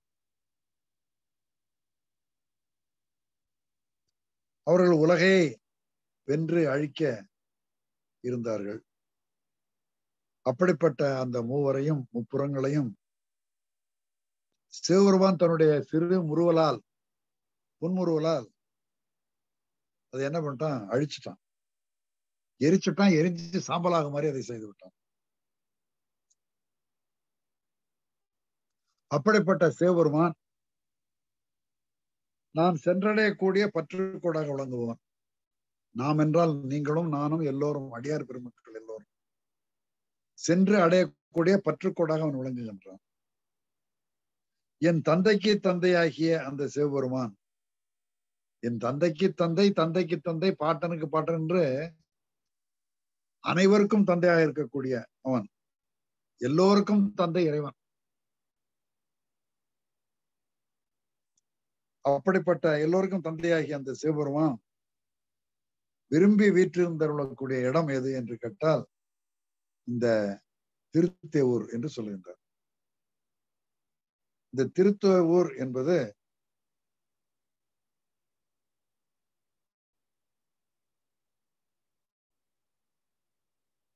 இந்த தலத்திலே வீட்டிலே முன்னால் நின்ற பலாக்கனிகளை தின்று கறவை பசுக்களின் கன்றுகள் துள்ளி விளையாடி வளர்கின்ற திருத்தேவூர்னு சொல்லி ஒவ்வொரு வீட்டு வாசலிலும் பலாமரம் இருக்கின்றன.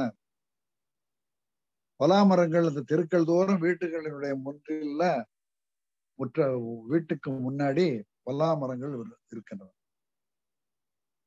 அவைகளெல்லாம் காய்த்து குலுங்குகின்றன, வெடித்து கீழே விழுகின்றன. அவற்றையெல்லாம் கறவை பசு கடித்து தின்கிறது. இனிய பலாச்சுளைகளை கண்டு கடித்து தின்கின்றது.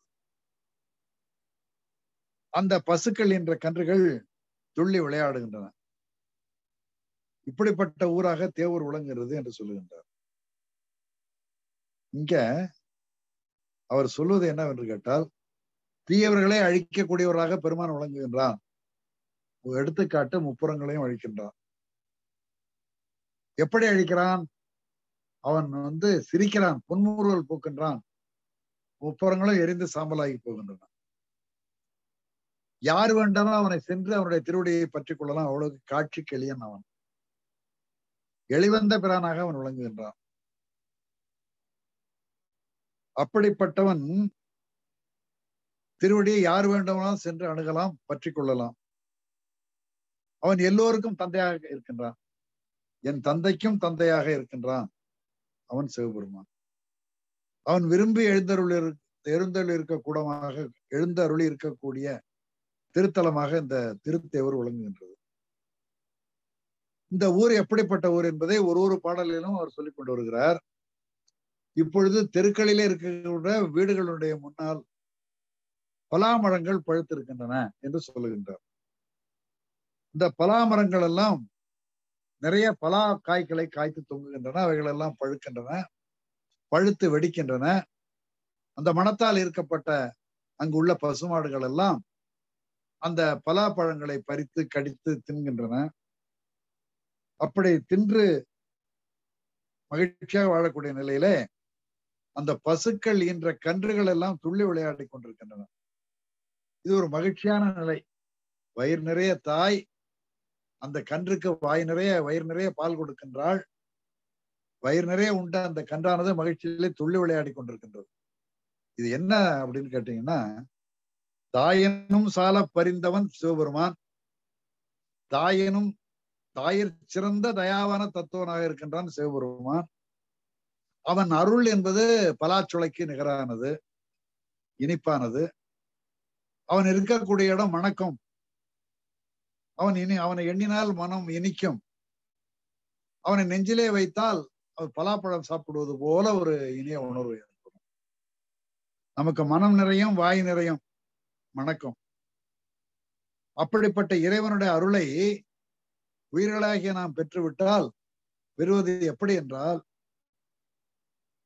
பலாப்பழங்களை தின்ற பசு வண்டி நிறைய பாலை வைத்து தன் கன்றுக்கு ஊட்டி வயிறு நிரம்பி அந்த கன்று துள்ளி விளையாடுவதை பார்த்து மகிழக்கூடிய அந்த ஒரு நிலையை காட்டி, பெருமானுடைய அருளால் கருணையால் நாம் எல்லாம் அந்த இன்பத்தை பெற்று, அந்த அமைதியை பெற்று, மன மகிழ்ச்சியை பெற்று நாம் எல்லாம் துள்ளி விளையாடி கொண்டிருக்கக்கூடிய மனம் துள்ளி விளையாடக்கூடிய நிலையில இருக்கின்றோம் என்பதை சொல்லுகின்றார். அதாவது தேவூர்ல இருக்கக்கூடிய பெருமானுடைய திருவடிகளை நாம் சென்று சேர்ந்து விட்டால், பற்றுக்கோடாக அவனுடைய திருவடிகளை பற்றி கொண்டால் நம்முடைய மனம் எப்படி இருக்கிறது என்றால், அந்த கன்று துள்ளி விளையாடக்கூடிய மாதிரி இருக்கக்கூடிய ஒரு நிலை, துள்ளி விளையாடக்கூடிய ஒரு மனநிலை. இல்ல, பெருமான் நம்முடைய கைப்பிடியில இருக்கின்றான். அந்த ஊர்ல அவன் எழுந்தொழி இருக்கின்றான். அந்த ஊருக்கு நம்ம போயிருக்கிறோம். அந்த தலத்துல இறைவனை வழிபாடு ஆற்றி விட்டோம் என்று சொல்லுகின்ற போது, அப்படிப்பட்ட அந்த கன்றுகள் துள்ளி விளையாட வளர்ந்து கொண்டிருக்கக்கூடிய ஊர் அந்த தேவூர் என்பதை சொல்லுகின்றார். இதுல ஒரு பாடல்லையும் உள்ள செய்திகளை நாம் பார்க்கின்ற பொழுது உட்பொருளாக பல செய்திகள் அங்கு விளங்கக்கூடிய ஒரு நிலையை நாம் காணுகின்றோம். அடுத்ததாக அடுத்த பாடல் ஓதமலிகின்ற தென்னிலங்கை அரையன்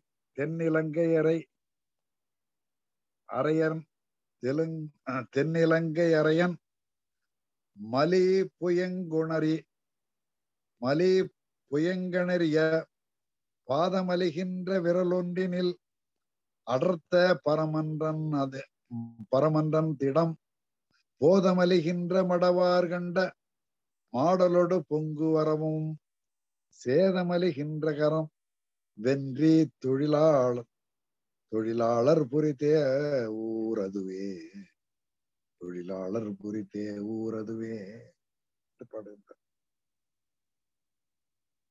இலங்கை என்கின்ற அந்த நாடு இருக்கிறதே, தீவு இருக்கிறதே, அது அலைகளெல்லாம் மோதக்கூடிய ஒரு நிலையிலே இருக்கின்றது.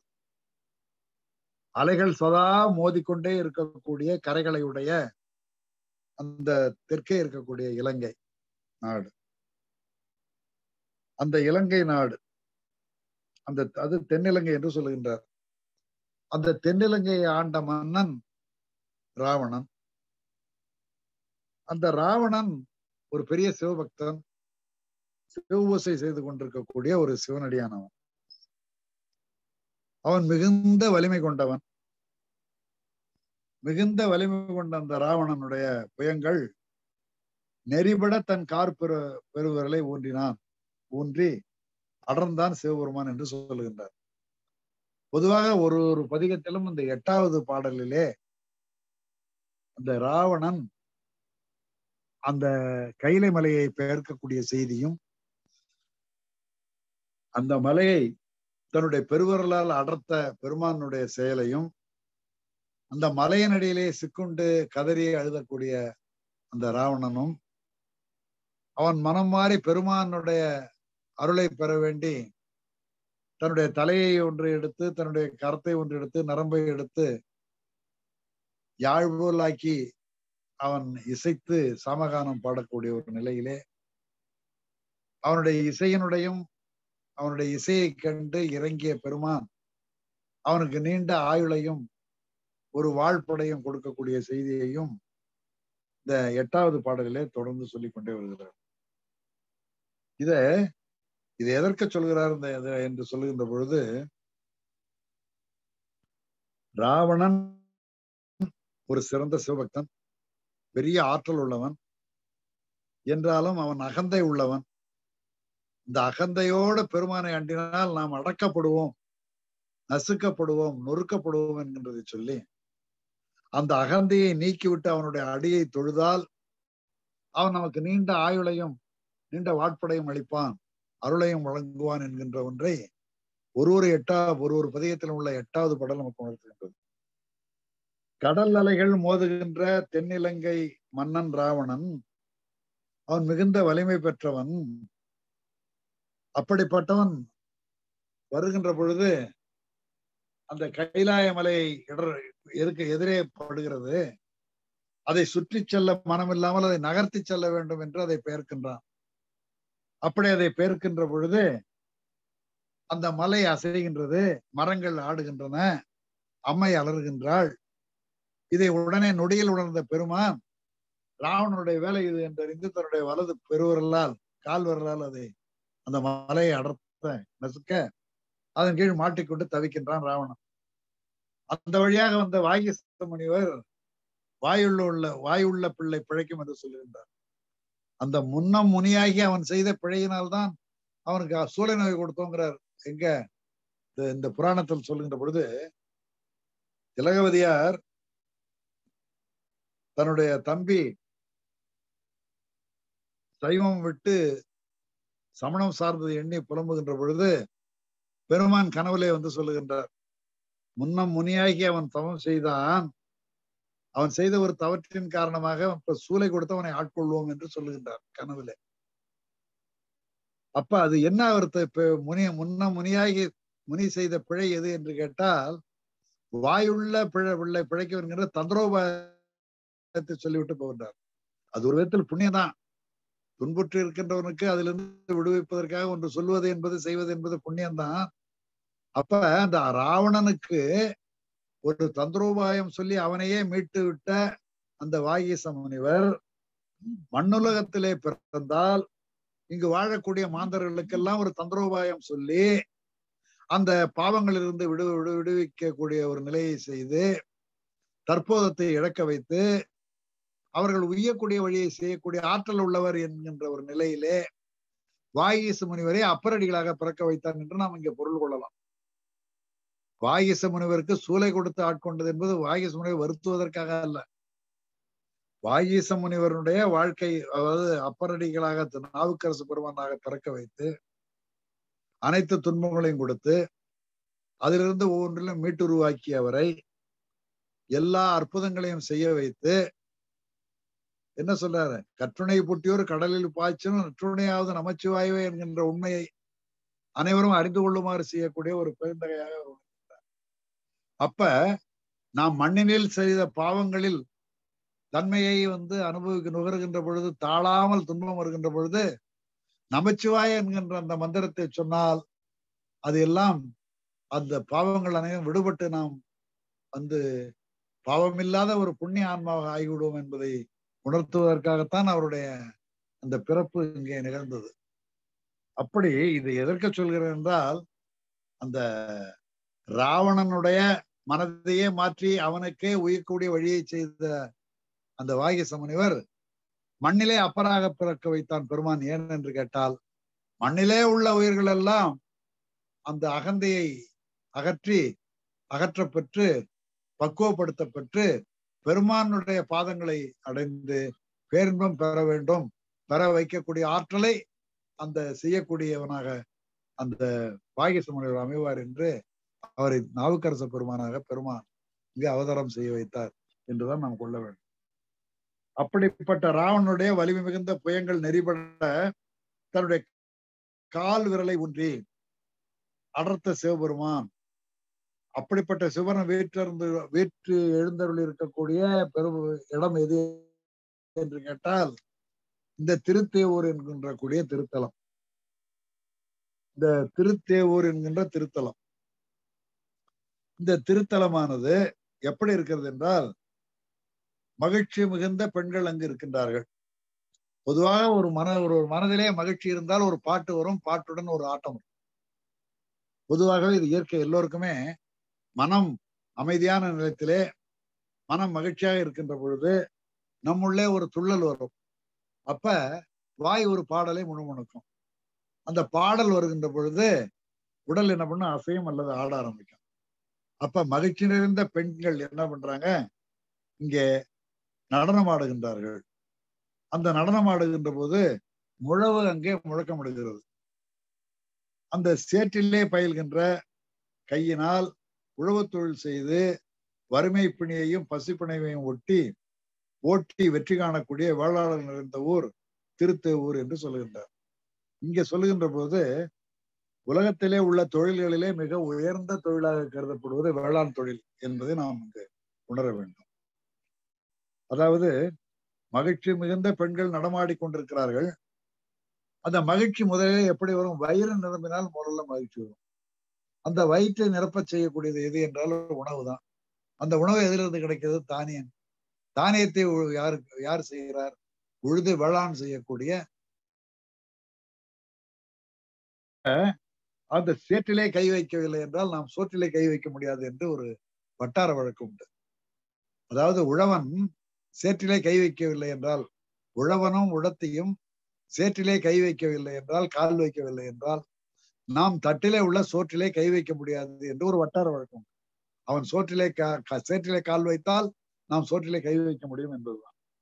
அப்படி அந்த கையினால் உழவு தொழில் செய்வதன் மூலம் விளைச்சலை விளைவித்து அதன் மூலம் உணவை கொடுக்கின்ற பொழுது அது உணவை பெறுகிறது. வறுமை பிணியும் அவனுக்கு இல்ல, பசி பிணியும் இல்லை. அப்ப உலகத்திலே உள்ள மக்கள் அனைவருக்கும் என்ன, வறுமை நீங்கவும் வயிற்று பசி நீங்கவும் உதவுவது எது என்று கேட்டால் விளைவிக்கக்கூடிய தவசம் என்று சொல்லக்கூடிய தானியம். அந்த தானியத்தை யார் விளைவிக்கின்றார்கள், வேளாண் பெருமக்கள் விளைவிக்கின்றார்கள். அந்த வேளாண் பெருமக்களை என்ன சொல்றாங்க, வேளாள பெருமக்கள் என்று சொல்கின்றார்கள். அப்படிப்பட்ட வேளாளர்கள் நிறைந்த ஊர் எது என்று கேட்டால் இந்த திருத்தேவூர் என்று அவர் சொல்லுகின்றார். மாடலோடு பொங்குமுறவும் சேதமறிகின்ற நின்ற கரம் வென்றி தொழிலாளர் புரி தேவூர் அதுவே என்று சொல்லுகின்றார். அதாவது கரம் என்பது கையே. இந்த கையால் பணி செய்யக்கூடியவர் தொழிலாளர்கள். என்ன செய்கின்றார்கள்? உழவு தொழில் செய்யக்கூடியவர்கள். அப்ப வெற்றி புரி என்று சொல்லக்கூடியது இந்த வறுமை பிணியையும் பசிப்பிணியையும் ஓட்டி வெற்றி காணக்கூடியவர்கள் யாருன்னு கேட்டால் வேளாண் குடிமக்கள். அந்த வேளாண் குடிமக்களால் ஒவ்வொருவரும் அவர்களுக்கும் உட்பட வறுமையும் நீங்குகிறது, பசிப்பிணியும் நீங்குகிறது. அப்ப அவர்கள் வெற்றி பெற்றவர்களாக இருக்கின்றார்கள். அப்ப அந்த வேளாண்மையை விளைவிக்கக்கூடிய செழித்த ஊராக, காவிரி பாயக்கூடிய ஊராக விளங்குவது எது என்று கேட்டால் அந்த திருத்தேவூர் என்று அந்த 8வது பாடலை சொல்லுகின்றார். ஆக இன்றைக்கு வேளாண் தொழில் என்பது ஒரு பழிக்கக்கூடிய ஏற்கவே இல்லாத தொழிலாக மாறிவிட்ட ஒரு நிலையை நாம் காணுகின்றோம். உழுவார் உலகத்தார்க்கு ஆணி என்று சொல்லுவார் வள்ளுவர். அப்ப எந்த ஒரு நாட்டிலே இவைகளெல்லாம் இல்லாமல் போகிறதோ அந்த நாடு விரைவிலே அழிந்துபடும் என்கின்ற ஒன்றை மனதில் கொண்டு அந்த வேளாண் தொழில் என்பது எந்த ஒரு நாட்டிலே செம்மையாகவும் செழிப்பாகவும் இருக்கிறதோ அந்த நாட்டிலே வறுமையும் இருக்காது, பசிப்பிணியும் இருக்காது என்கின்ற ஒன்றை நாம் தெரிந்து கொள்ளலாம். அடுத்த பாடல் 9. வண்ணமுகிலன்ன வெளிலண்ணலொடு சுண்ணமல்லி வண்ண மலர் மேல் நன்னவனும் எண்ணறிய விண்ணவர்கள் கண்ணவனலங்கொள்வதிதான்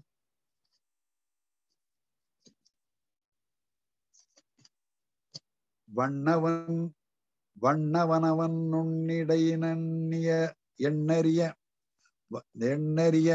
அன்னநடையின் மொழியினார் திண்ணவன மாளிகை செறிந்த விசை யாழ்மருவு தேவூர் அதுவே என்று பாடுகின்றார்.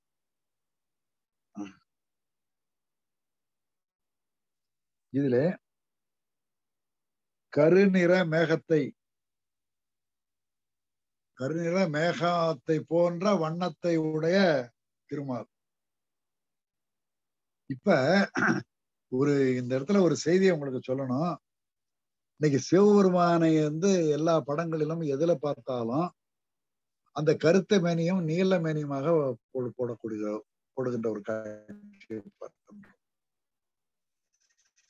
சிவபெருமானுடைய நிறம் என்ன என்று கேட்டால் நீலமாக இருக்கிறது. அந்த திருமால் தான் நீலவண்ணன், மேகவண்ணன். அவன் தான். பெருமான் அழல் வண்ணர், பொன்மேனி அம்மான். நானும் யாராற்றையும் கேட்டு பார்க்கிறேன், யாரும் அது காதல வாங்குறதும் தெரியல.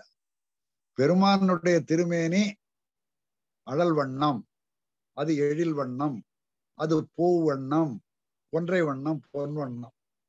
அதை வேண்டுமென்றே என்ன பண்ணுகிறார்கள் என்றால் நீளமாக காட்டுகின்றார்கள். சென்ற ஆண்டு ஒரு சின்ன திரை காட்சியில பார்த்தேன். அதுல வரக்கூடிய அந்த கண்ணனை கண்ணன் கிருஷ்ணன் என்றாலே கரிய நிறம் உடையவன், அவனை பொன்வண்ணமாக காட்டி சிவபெருமானை கருவண்ணமாக காட்டக்கூடிய ஒரு நிலையும் பார்த்தோம். இதுல இறைவனை இலக்கியங்கள் சொல்லக்கூடிய நிலையிலே இறைவனுடைய வண்ணம் இது என்று தெரிந்த நிலையிலே இதை மாற்றுவதிலே அவர்களுக்கு என்ன மகிழ்ச்சி, இப்படி ஒரு பிரச்சாரம் பண்ணுவதிலே அவர்களுக்கு என்ன நோக்கம் இருக்க முடியும் என்பது எனக்கு புரியவே இல்லை. இன்றைக்கு நீங்க எனக்கு கூர்ந்து கவனித்தால் தெரியும், சிவன் படம் என்று எங்கு பார்த்தாலும் அது நீளமாகத்தான் இருக்குமே தவிர அந்த செம்மேனி அம்மனாக நாம் பார்க்கவே முடியவில்லை என்கின்ற ஒன்றை நாம் இங்க சொல்ல வேண்டியதாக இருக்கிறது. ஏனென்றால் கருமை நிறம் கொண்டவன் கண்ணன் திருமால். இந்த நீலம் கண்டம் மட்டும்தான் பெருமானுக்கு இருக்கும், சிவபெருமானுக்கு. அந்த நஞ்சை உண்டதனால் அந்த நஞ்சுண்ட கண்டம் நீளமாக இருக்கும், வேற ஒண்ணும் கிடையாது. இது இப்படி செய்கிறார்கள். அதே போல சிவபெருமானுக்குன்னா நாமத்தை சாத்தாதுதான் பாக்கி, அதையும் போட்டாலும் போட்டுருவாங்கன்னு நினைக்கிறேன். சரி, அது அப்படியே இருக்கட்டும். எதற்கு சொல்கிறேன் என்றால், ஏதோ ஒரு வல்லாண்மை குழு ஏதோ ஒரு உள்நோக்கத்தோடு ஏதோ இப்படியெல்லாம் பல மாற்றங்களை செய்து கொண்டிருக்கின்றார்கள். இது எதற்கு சொல்லுகின்றால், சைவர்களாகிய நாம் வணங்கக்கூடிய இறைவனை எப்படியெல்லாம் இவர்கள் மாற்றம் முறைகிறார்கள், மாற்றம் செய்ய விரும்புகிறார்கள் என்பதை எண்ணுகின்ற பொழுது மனதிலே ஏற்பட்ட ஒரு தாக்கத்தையும் ஒரு ஆதங்கத்தையும் உங்களிடம் பகிர்ந்து கொள்கிறேன். ஏதாகிலும் இதற்கு ஒரு வழி செய்ய வேண்டும். எந்தெந்த வகையிலெல்லாம் இருக்கிறதோ அதை கண்டிக்க முடிந்தால் கண்டித்து, மாற்ற முடியும் நிலை இருந்தால் மாற்ற வேண்டும் என்றால், அடியன் போட்ட புத்தகங்கள்ல இதெல்லாம் மிக குறிப்பாக நுணுக்கமாக இப்ப இருக்கிறது. இப்ப இன்பமே என்னால் என்ற புத்தகத்துல இங்க ஐஸ்வர்யத்தை பாருங்க. இதுல பாத்தீங்கன்னா பெருமானுடைய இது அந்த பொன்னிற இந்த சிவந்த மேனி தான், அப்படிதான் கொண்டு வரும். ஆனா பல நிலைகள்ல அது மாற்றப்பட்டிருக்கு. சரி, கர்நிற மேகத்தை ஒத்த அழகிய திருமாலும் மகரந்த பொடி நிறைந்த தாமரை மலர்கள் விற்றிருக்கக்கூடிய பிரமணம். மால் அயன் மால், அதாவது மேக நிற வண்ணத்தை உடைய, மேக நிறத்தை உடைய திருமால், மகரந்த பொடி நிறைந்த தாமரை மலர்களை விற்றிருக்கக்கூடிய அந்த நான்முகன் என்று சொல்லக்கூடிய பிரம்மன். எண்ணில்லாத தேவர்கள் இவர்களெல்லாம் இவர் நிலைமையை அறியும் வழி என்ன என்று யோசிக்கும்படி நெருப்பு பிழம்பாய் நின்ற சிவபெருமான் வீற்றிருந்துள்ள தலம். அழகிய நிறமும் சிறிய இடையும் அன்னநடையும் அளவற்ற இனிய மொழிகளும் உடைய பெண்கள் உறுதியாக அமைந்த மாளிகைகளில் யாழ் இசைக்க விளங்கும் திருத்தேவர் என்று சொல்கின்றார். அதாவது பெருமை இவருடைய நிலை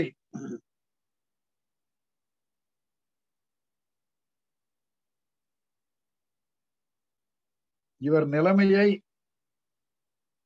அறியும் வழி என்ன என்று யோசிக்குமாறு அக்கினி வடிவமாக இருக்க சிவபெருமான்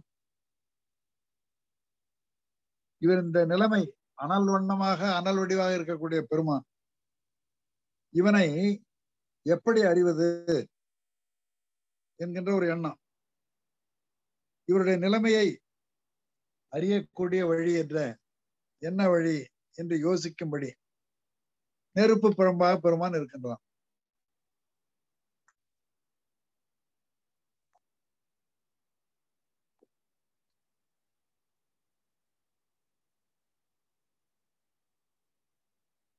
தாமரை மேல் இருக்கக்கூடிய நான்முகனும் நீலவண்ண திருமாலும் ஏனைய அளவற்ற தேவர்களும் இவர்களெல்லாம் இவர் நிலைமையை அறியும் வழி என்ன என்று யோசிக்குமாறு அக்கினி வடிவமாக இருக்கக்கூடிய அந்த பெருமான் எங்கு எழுந்துள்ளிருக்கின்றான்? இந்த திருத்தேவூர்ல எழுந்திருக்கின்றான். இங்க சொல்லுகின்ற பொழுது நெருப்பு பிழம்பாய் நிற்கின்ற சிவபெருமான் அவன் இனிதே விரும்பி எழுந்தருளை வீற்றிருக்கக்கூடிய இடம் இந்த தலம். இந்த தலத்திலே அழகிய வண்ணம், பொன்மேனி வண்ணம், சிறிய இடை, கொடி போன்ற இடை, அவருடைய நடை அன்னம் நடப்பது போன்ற ஒரு அழகிய நடை. அவருடைய மொழிகளோ இனிமை நிறைந்த மொழிகள். அப்ப நல்ல நிறமும் சின்ன இடையும் அன்ன நடையும் இனிய மொழியும் உடைய பெண்கள் இவர்களெல்லாம் உறுதியாக அமைந்த மாளிகை. இப்ப பாத்தீங்கன்னா தெரியும், ஒரு கட்டடத்தை தள்ளினா அப்படி கையால செவுத்த தடவுனா அப்படியே பத்தே பேர்ந்து வருது. இப்படிப்பட்ட கட்டடம் அல்ல அன்றைக்கு கட்டப்பட்ட கட்டடங்கள் எல்லாம். உறுதியாக அமைந்த மாளிகை. 7 நிலை மாடமாக இருந்தாலும் சரி, 5 நிலை மாடமாக இருந்தாலும் சரி, அவை உறுதியானவை, உறுதியாக அமைந்த மாளிகை. அந்த மாளிகைகளிலே இவர்களெல்லாம் யாழை இசைக்கின்றார்கள். யாரு? அந்த அழகிய சிவந்த மேனி கொண்ட பெண்கள். அவளுடைய இடை கொடி இடை, நடை அன்னத்தை போல, அவருடைய மொழி இனிய மொழி. அவர்கள் எங்கே இருக்கின்றார்கள்? உறுதி நிறைந்த அந்த மாட மாளிகையிலே இருக்கின்றார்கள். அவர்கள் என்ன செய்கிறார்கள்? யாழினை இசைக்கின்றார்கள். அந்த யாழொலி எங்கும் பரவி இருக்கின்றது. அப்படிப்பட்ட யாழொலி நிரம்பிய ஊராக எது இருக்கிறது? திருத்தேவூர் என்கின்ற அந்த தலம் இருக்கிறது. அந்த தலத்திலே பெருமான் எழுந்தருள் இருக்கின்றான் என்ற செய்தியை சொல்லுகின்றார். அடுத்த பாடல் சொல்லுகின்ற பொழுது, பொச்சமவர் பிச்சை பயிலச்சமணு மெச்சமறு போதியருமா மொச்சை பயிலிச்சை கடி பிச்சன் மிகு நச்சரவன் மொச்ச நகர்தான் மச்சின் முகில் வைச்ச பொழில் என்று அந்த பாடலுடைய அடிகள் இங்க இல்ல. அப்ப இல்லை என்றாலும் மெய்யான தொழுவு வேடம் கொண்டு பிச்சை எடுக்கக்கூடிய சமணர்களும் புகழற்ற புத்தர்களும் கூறும் அந்த விருப்பமான உபதேச மொழிகளை விலக்கி பித்தன் எனப்படுகின்ற சிவபெருமானும் விடமுடிய பாம்பை அணிந்தவனாகிய அந்த அம்மையப்பனாக விளங்கக்கூடியவனும் மொய்த்த அடியார்கள் நெருங்கிய அந்த தலம், அந்த அடியவர்கள் எல்லாம் வண்டுகள் போல மொய்க்கக்கூடிய திருத்தலமாக எது இருக்கிறது என்றால் இந்த மேகத்தை தொடும்படியாக உள்ள உயர்ந்த சோலைகள் சூழ்ந்த அந்த திருத்தேவூரிலே அவன் இருக்கின்றான் சொல்லுகின்றான். அதாவது பௌத்தர்களும் சமணர்களும் கூறிய கொள்கைகளையும் மொழிகளையும் வேண்டாம் என்று விலக்கி பித்தன் என்று சொல்லக்கூடிய விடமுடைய பாம்பை அணிந்த பெருமானுடைய திருவடி மலர்களை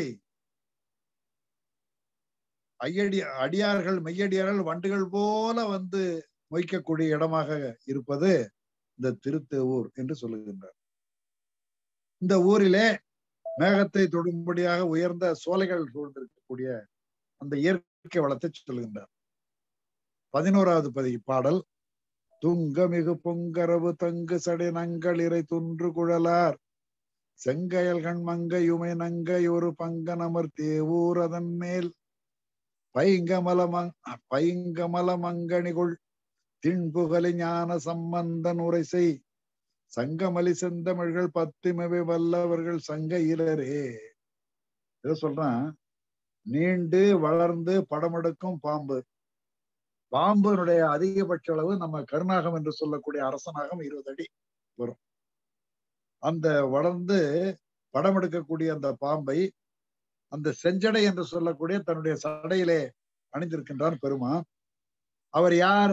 அவர்தான் நமக்கெல்லாம் தலைவர். அப்பாலுக்கு அப்பாலுக்கு அப்பால் அனைத்தையும் ஆண்டு கொண்டிருக்கக்கூடிய அந்த பெருமான் இங்க திருத்தேவூரிலே வந்து விரும்பி எழுந்தருளி இருக்கின்றான். அவனுடைய கூந்தல், அவர் என்ன பண்றார்? அவர் அடர்ந்த கூந்தலையும் செவ்விய கயல் மீன் போன்ற கண்களையும் உடைய உமாதேவியை தம் திருமேனியிலே பாதியாக கொண்டிருக்கின்றார். உமையொரு பாகனாக விளங்குகின்றார். அந்த உமை எப்படிப்பட்டவளாக இருக்கின்றாள்? செவ்விய மேனியை கொண்டவளாக இருக்கின்றாள், கயல் மீன் போன்ற கண்களை உடையவளாக இருக்கின்றாள், அடர்ந்த கூந்தலை உடையவளாக இருக்கின்றாள், பெருமானுடைய உடலிலே பாதியை கொண்டவளாக இருக்கின்றாள். அவர் வீற்றிருந்த அப்படிப்பட்ட உமையவளை ஒரு பாகமாக உடைய பெருமான் விரும்பி வீற்றி இருந்து அருளக்கூடிய இடம் எது என்று கேட்டால் நம்முடைய இந்த திருத்தேவூர். அதை போற்றி பசிய தாமரை மலர்கள் அழகு செய்கின்ற வலிய திருப்புகலியில் அத்தகைய அந்த ஊரையும் அந்த ஊரிலே எழுந்தருள் இருக்கக்கூடிய உமையூர் பாகனாகிய சிவனையும் போற்றி செய்கின்ற அந்த போற்றி பாடியது யார்? நம்முடைய திருஞான சம்பந்த பெருமான். அவர் பசிய தாமரை மலர்கள் அழகு செய்கின்ற வலிய திருப்புகலியில் அவதரித்தவர், சீர்காழியில அவதரித்தவர். அவர் பெயர் தான் ஞான சம்பந்தன். அவர் தான் இந்த பாடலை பாடியவர். அவர் பாடிய இந்த செந்தமிழ் பாக்கள் 10ஐயும் அடியார் கூட்டங்களிலே ஓத வல்லவர்கள் குற்றமற்றவர்கள் ஆவார்கள் என்று சொல்லுகின்றார். இந்த பாடல்களை எல்லாம் இப்ப நாம ஓதணும், அதனுடைய பொருள்களை எல்லாம் ஆய்ந்தோம். இந்த நிலையிலே அடியார் கூட்டம் எங்கு பார்த்தாலும் உலகளாவிய அளவிலே இங்கு இருக்கின்றது. ஐயா புலவர் ஐயா வணக்கம். புலவர் ஐயாவுக்கு வணக்கம். அப்படிப்பட்ட திருப்புகளில் அவதரித்த ஞானசம்பந்தருடைய இந்த செந்தமிழ் பாக்கள் 10ஐயும் அடியார் கூட்டங்களிலே ஓத வல்லவர்களாக இருக்கக்கூடிய நமக்கெல்லாம் நாம் எல்லாம் குற்றம் இல்லாதவர்களாக ஆவோம். இதை பாடி எல்லோரும் குற்றமற்றவர்களாக ஆவார்கள். குற்றமற்ற நிலையில இருந்தால் பெருமானுடைய திருவடியை அடைந்து சாலோக சாமீப சாரூப சாயுச்சம் என்கின்ற ஏதோ ஒரு நிலையை அடைந்து பேரின்பத்தை பெற்று பெருவாழ்வு வாழ்வோம் என்று சொல்லி வாய்ப்பளித்த அத்தனை நெஞ்சங்களுக்கு என்னுடைய நன்றியை தெரிவித்து இப்பணிக்கு ஆளாக்கிய பெருமானுடைய திருவடிகளை மீண்டும் சிந்தித்து விடைபெறுகிறேன். திருச்சிற்றம்பலம். மிக்க நன்றி ஐயா. நன்றி ஐயா. நம்ம இதுக்கு ஐயாவோட இதுக்கு நான் நன்றி சொல்லவே தேவையில்லை. மிகவும் அற்புதமான ஒரு தெளிவான உரையும் கூட. மிக்க நன்றி ஐயா. உங்களுடைய ஆசீர்வாதத்தோட எங்களுக்கு எல்லாரும், உங்களுடைய குடும்பத்துல இருக்கவங்க எல்லாருமே நல்லபடியா இருக்கிறதுக்கு அடியார்களர் சார்பாக சொல்லிக்கொண்டு விடைபெறுகிறோம் ஐயா. நன்றி, வணக்கம். நன்றி, வணக்கம்.